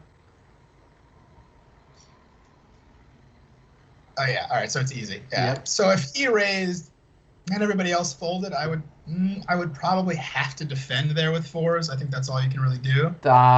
Defend, I would jam. If Malo folded, I think it's very close as well, especially here with all the ICM stuff that we just had our conversation about. But I don't think it's a bad shove by any means. Yeah, I think that's fine. What is this? Yeah, King 5 suit. Oh, Tagubi. My poor Tagubi. So, yeah, I mean, what the fuck can we do, right? Easy jam. Yeah, this is very easy. Yeah. It's just unlucky for Tagubi. Oh my god, he has you dominated too. But you're running like the sun right now. I'm sorry, Tagubi, don't hate me. So we're back up here to 500, which is massive, right? So 2 hands later, now we're down to 7 people. This spot was nice. Yeah, so what do you, I mean, I think you just have to, I mean, I guess sometimes you can flat, especially because you got a couple shove stacks behind you, right? I was also thinking ICM-wise, too. This is just an interesting spot, just because, obviously, his opening range is probably like any 2 right now, you know? So I think you could probably go either way with these kings here for exactly 20 bigs. What do you think? I like calling. Yeah. Only because you look really strong 3-betting him. Yeah, small 3-bet. Yeah. And then either way is fine. I mean, it's nice taking down the pot, but I think the fact that he has such a wide range is actually good for you in position with kings. You know, you could play in a passive manner and just kind of wreck him. You know. I agree. Yep. I think I would have been fine with a call there too. I think that's fair. This is. I like the fact that the small blind, big blind are short too, because if they wake up a hand like 9s or 10s, they're jamming. But if you 3-bet like you did, they're gonna start full in 10s and 9s. Okay, this was obviously a misclick, right? Oh yeah, that's not. So good. he picked up on that as well, and he ripped, and that, you know, obviously it sucks. I was probably you never min-click there ever. Yeah, that's that sucks for me for sure. So now we're down to 520. That's really annoying, but yeah, it happens sometimes. Yeah, I was wondering how I lost so much on that. Ace-9, yeah, I think it's a fold. I really do, because I think there's a lot of abuse stacks. Yeah, the turbo could apply a lot of abuse in position on you. Yeah. Yeah, I think it's just a fold. If you're a chip leader, I like opening, but obviously with your. Yeah, for sure. Yeah. Oh wait, we lost. Yeah, you lost a hand somewhere. It's the one before. No, go. I don't think it's this one. I think it's one more down. No, I think it's this one. Okay. Wait. Yeah, Philip, he shoves here for 11 bigs. And, Merlot just... Wait, go down one more hand. You lost 150k somewhere. Wait, go down one more. My bad. I thought you had 600. Sorry. Alright, my bad. It's in the blinds there. Yeah, that's it. And then, so Philip... He rips for 11 here, I think, right? And he gets called. Yeah, so he has ace-5 against ace-9. Mm-hmm, yep. And, it's a very standard call. Obviously very easy for Merlot to play that hand. And I like the jam with ace-5. It's just kind of unfortunate. Yeah. And so we Great get for you. Yeah, we'll take that. And now we have ace-4, and we're 5-handed here. Let's see. Yeah, I think we're under the gun. We just fold ace-4 suited, yeah. Wow. Especially with the small blind having such a little stack. You see Turbo there for the full 3x? You see him change it up? Interesting, right? Well, he's applying ICM pressure, that's why. He is indeed. He makes the full 3x from the button. Flushing and he doesn't want to get 3-bet loose from the small blind. You're right, yeah.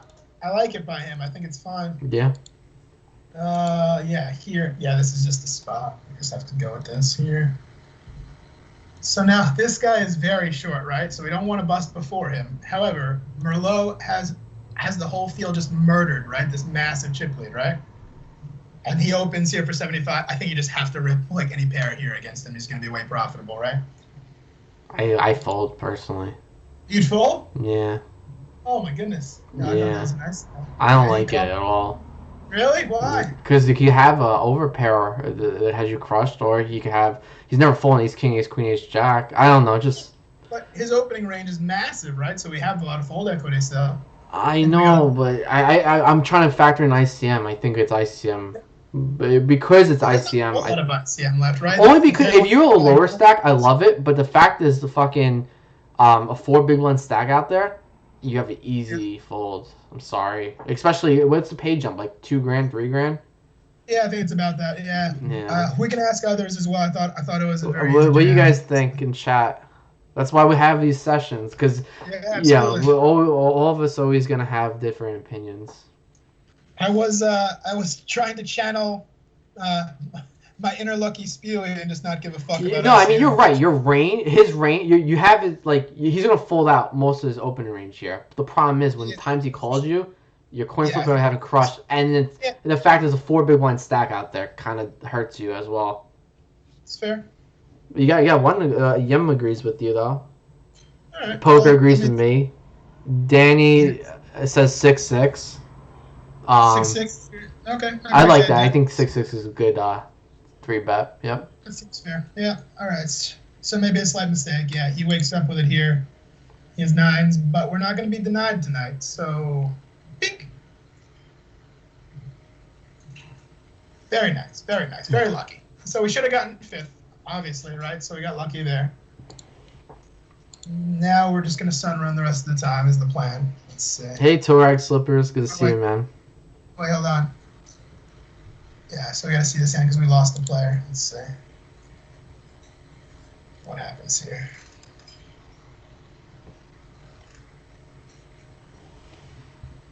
What happens here? Yeah, okay. Wow, that's very strong. Look, he just rips for... yeah, so I remember Flushing Kid. He started just open ripping for 30 bigs and stuff when we were 3-handed. So he's doesn't really seem like he's super comfortable playing a lot of post-flop. Well, he's not comfortable getting 3-bet on because you're going to get 3-bet wide when there's a 4 big blind stack out there, right? Yeah. And he knows his range is probably strong right now, so he's never going to open fold. No, I mean, I think this is a really strong hand, though, like 100% of the time, right? Yeah, but not aces or kings.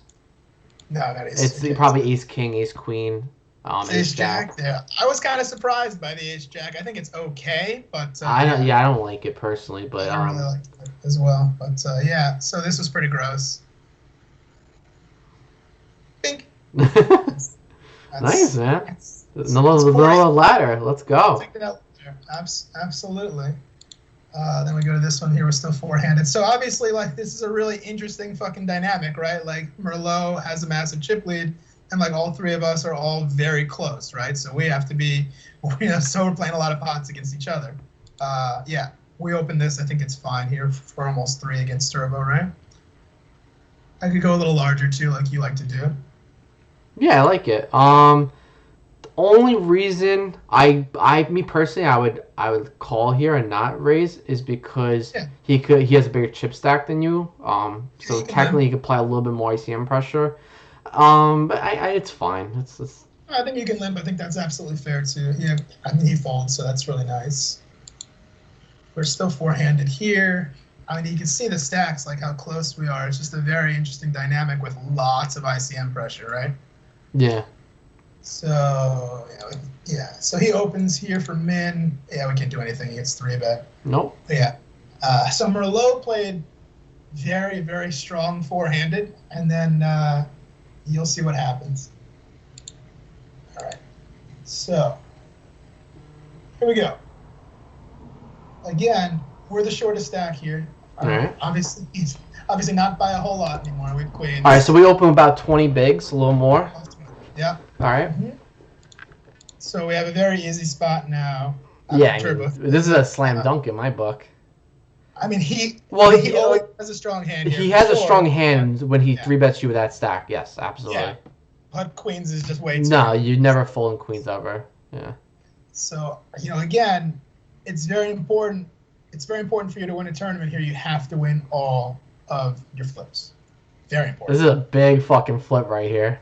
Big flip for about 20K. Yeah, this is a big one because now we have 1.4 million. Let's go. Yeah, so very huge. That changes a lot of the dynamic, right? Yeah, for sure. Yeah, I mean, that's great. Sure. Yeah, so what is this hand? Let me see this one play out. Pretty standard by both players. Like, I like his 3-bet. Like, everything was standard there. Absolutely. We call, right? I mean, we're not looking here to go too crazy now, especially because, we're a very firm second in chips now. We don't need to do too much this time. So we call. And, wow. This would be an interesting one. Yeah, so here's the thing about this one. Here's a spot where you can literally, never check raise this, even though you want to, even though it makes sense in your head. This is a spot where I would just never check raise this flop ever. Yeah. I mean, especially the scenario. Massive chip leader. We have a lot of equity. We don't want him. Yeah. To deny our equity. And we really trying to get him to fold an ace, right? You're never gonna get him to fold an ace. It's probably not gonna fold a 10. Unless you go 3 barrels, which. It's way too risky. Yeah, I agree. I like check calling for sure. Yep. Yep, he goes 1/3. I think we have a very easy call. Yeah, Cyrus has a good point. Dynamics at the front of the table with chip leader, you gotta play safe. I agree with that. Yeah, 100%. Very bad turn card. He checks behind, which I think he has I think he's got a good ace at this point. Because I would. He should barrel here often. Yeah. Ace 5, ace 6, ace 7, ace 8. Yeah. I think I would play it the same if I had a weaker ace. And just a horrible river card. I hope I didn't bluff this. I really hope I didn't bluff. Oh God. Yeah, he's calling you any 2 pair. Yeah, not a great spot to bluff, guys. Don't do that. It's just a big mistake. Yeah. I don't really want to talk about it. Yeah, so that sucks. So now we're right back here to where Flushing Kid is essentially. So we lost a lot of chips that pot. We still have a really, really short stack here. We're hoping for him to bust soon. Let's see. We got the 10-5.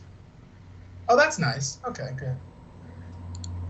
Okay, so very next hand here. We're in the small blind. Yeah, he's under 10, right? Yeah, he's under 10. So, I mean, anytime I have a king here, it's a massive, massive advantage. I think you just have to rip and he should be folding king 7, king 6 with ICM, right? I don't think so. He doesn't have. Nah, he has the lowest. Yeah, never mind. He's a call, but still, I mean, king 2 is still way ahead of his range. So. He's supposed to call here with any king, obviously, but yeah. And he folded. Cool. All right, nice. Yep, that's good. I thought he called off there. That's fine. Yep. So this one we have ace 9. Now we start to have. A lot of fun because obviously we're four-handed, so we're playing a lot more pots. Yeah, obviously we're gonna raise the ace 9, right? And yep, I would like to call. How about you? Yeah, you said this guy was a reg, right? Yeah. Yeah, easy good. Call. Yeah. He's jamming so much wider than that. Absolutely. Yeah. We have the advantage here. That's nice. We need to win a 60-40, and we just won't be denied tonight. So that's Let's go. Huge. Now 3-handed. So now we're playing for all nice. Yeah. It's this one. Yeah. So now it's a little bit interesting, right? Because we can't really play a whole lot of pots here with Merlot because this guy's, he's very short now. You're in a tough spot for sure. Yeah, he's still over 20 bigs too. See, and he's just gonna rip on me there, right? So we opened the queen 7 suited on the button there, which is fine, and he reships so much 3-handed. You'll see. Makes it very difficult. He gives no fucks, you can tell. What is this one? Let's see. Yeah, 4-5 off. That's nice. He gives me a walk there. This is the next one. What are we doing on time? Yeah, we're good. I think we'll finish. This is fine. All right. I prefer a limp here a lot of the time. Yeah, limp, absolutely. I don't think you can ever fold this hand here, small to big. Sometimes you can raise. Given the stack dynamics, I don't really want to in this spot. I like a limping strategy a lot here. We end up 3.5xing it, so there you go. He folds that one. I'm not going to be doing a lot of that 3-handed, though. I promise. I think it's fine either way, but I would much rather a limp in that spot. Yeah. What are we on the button with here? We have ace 3. Yep. Yep, good. Then we fold for an orbit here.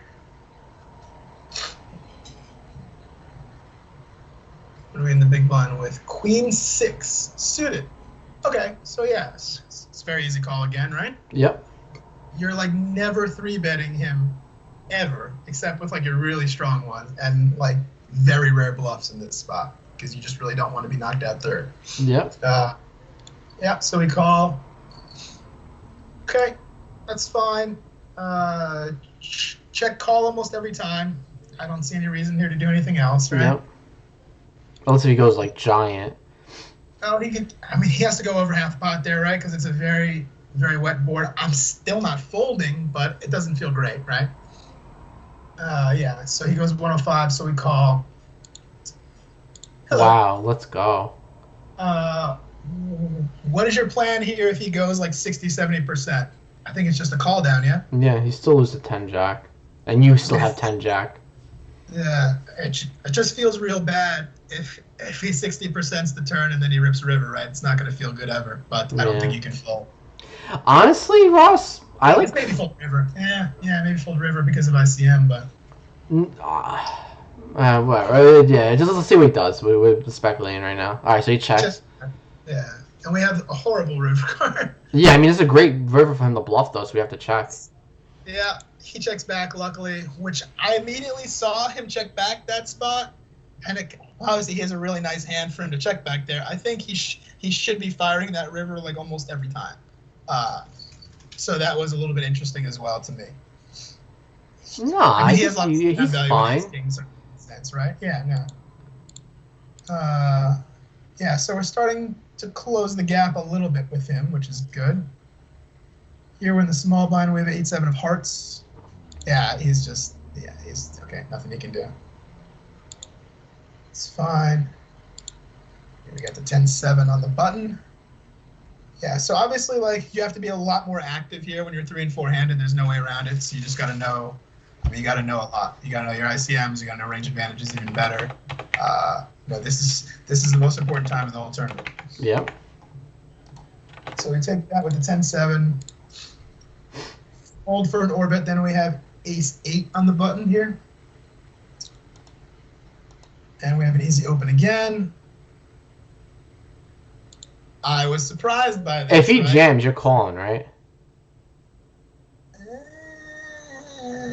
Probably not. I still feel like I'm a little bit of a better player than both of them. I still feel like I have an edge. I don't really need to be calling that That's spot. fair. He's got a full 20 bigs, essentially. Only reason I would consider it, because you said he was 3-bet jamming a lot, right? I mean, he's doing it a lot, but I'm sure I could probably find a better spot than ace-8. But yeah, he calls, which is weird. He doesn't really do that a lot, so... Yeah, we get a nice flop, right? We'll go about half pot here. A lot of the times, you can go a little bit larger even. I would say like 100 and 110 is fine. I like checking. Really? Yeah. Why is that? Because he's never fallen king 7 or 5. He's check jamming all his... Even though he blocked diamonds, he still check jams diamond. He just still has open and straight just check jam. And also, you have showdown value with ace high. Plus, you could turn like a 6. You could turn a diamond. I just don't want to be denied this equity by betting. And yeah. He doesn't have any of the 6-8s a whole lot, though, especially because, we have the 8. Oh, yeah, that's a good point, yep. And he also has... He has 6-4 suited, though. He has 6-4. I think if he had a good king, he would have probably just, ripped it free, as he has shown that he likes to do. Yeah, but he's never fallen any king, so... No, I agree. I decided I was going to bet this flop, though. And he does fold. Yeah, I mean, it's fine. That's just me. It's just a slight different playing styles between me and you. I think either way is going to make you some money.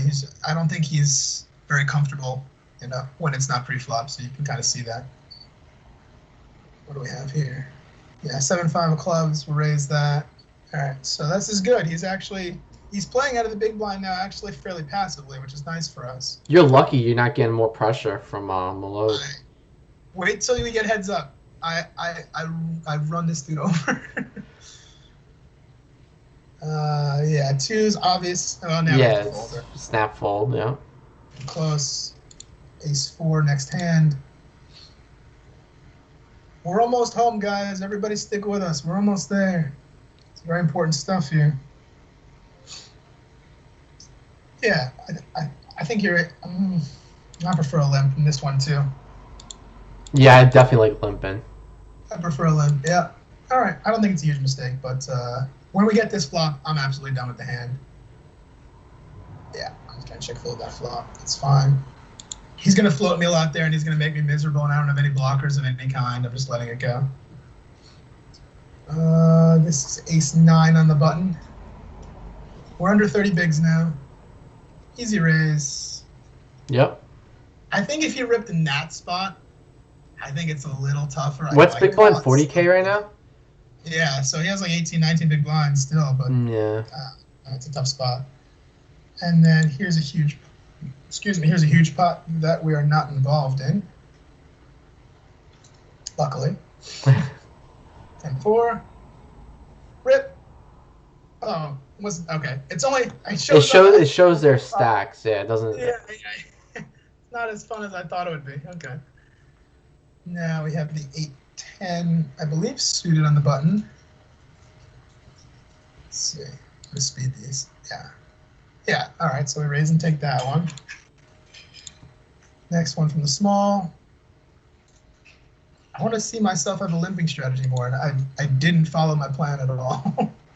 You're just really lucky he's not applying ICM pressure. Huh? I said you're lucky he's not applying ICM pressure to you. Yeah, no, I think I started here to realize that he was. Yeah, then your raises are great. I mean, if he's folding, you're doing this is great. At all. And I think in hindsight, I think I was able to pick up on that pretty quick. Yeah, so we started abusing him quite a bit. Here we have a hand. Hello. Come on, put it in. He's definitely calling that one. Pocket jacks. Yeah. Oh, please. Yep. You just skip these 75K pots. These are just walks. Right. Well, our very next one is this hand. Right, so this is pretty easy. We finally have a monster. Yeah, let's go. Such a nice spot, too, because he flats out of the small, which I don't think is very strong at all. Yeah, I mean, you have ace-queen. Yeah, so we just ISO this. Yep. And yeah. It's like a dream come true, yeah. Hold. And we're heads up, ladies and gentlemen. Heads up. We're playing for $26,000 right now. Yeah. So if you could see like all the yellow on my screen from this heads up battle, it's just a mess. Let's try to concentrate on pots 300 or more. Because Yeah, that would represent post flop, I think. Yeah. Let's see this. There's a lot of raise and take it's here against him. He folds a lot. Yeah, so go with any pot 300K or more. That's what you show, because that would be So this is a good spot here.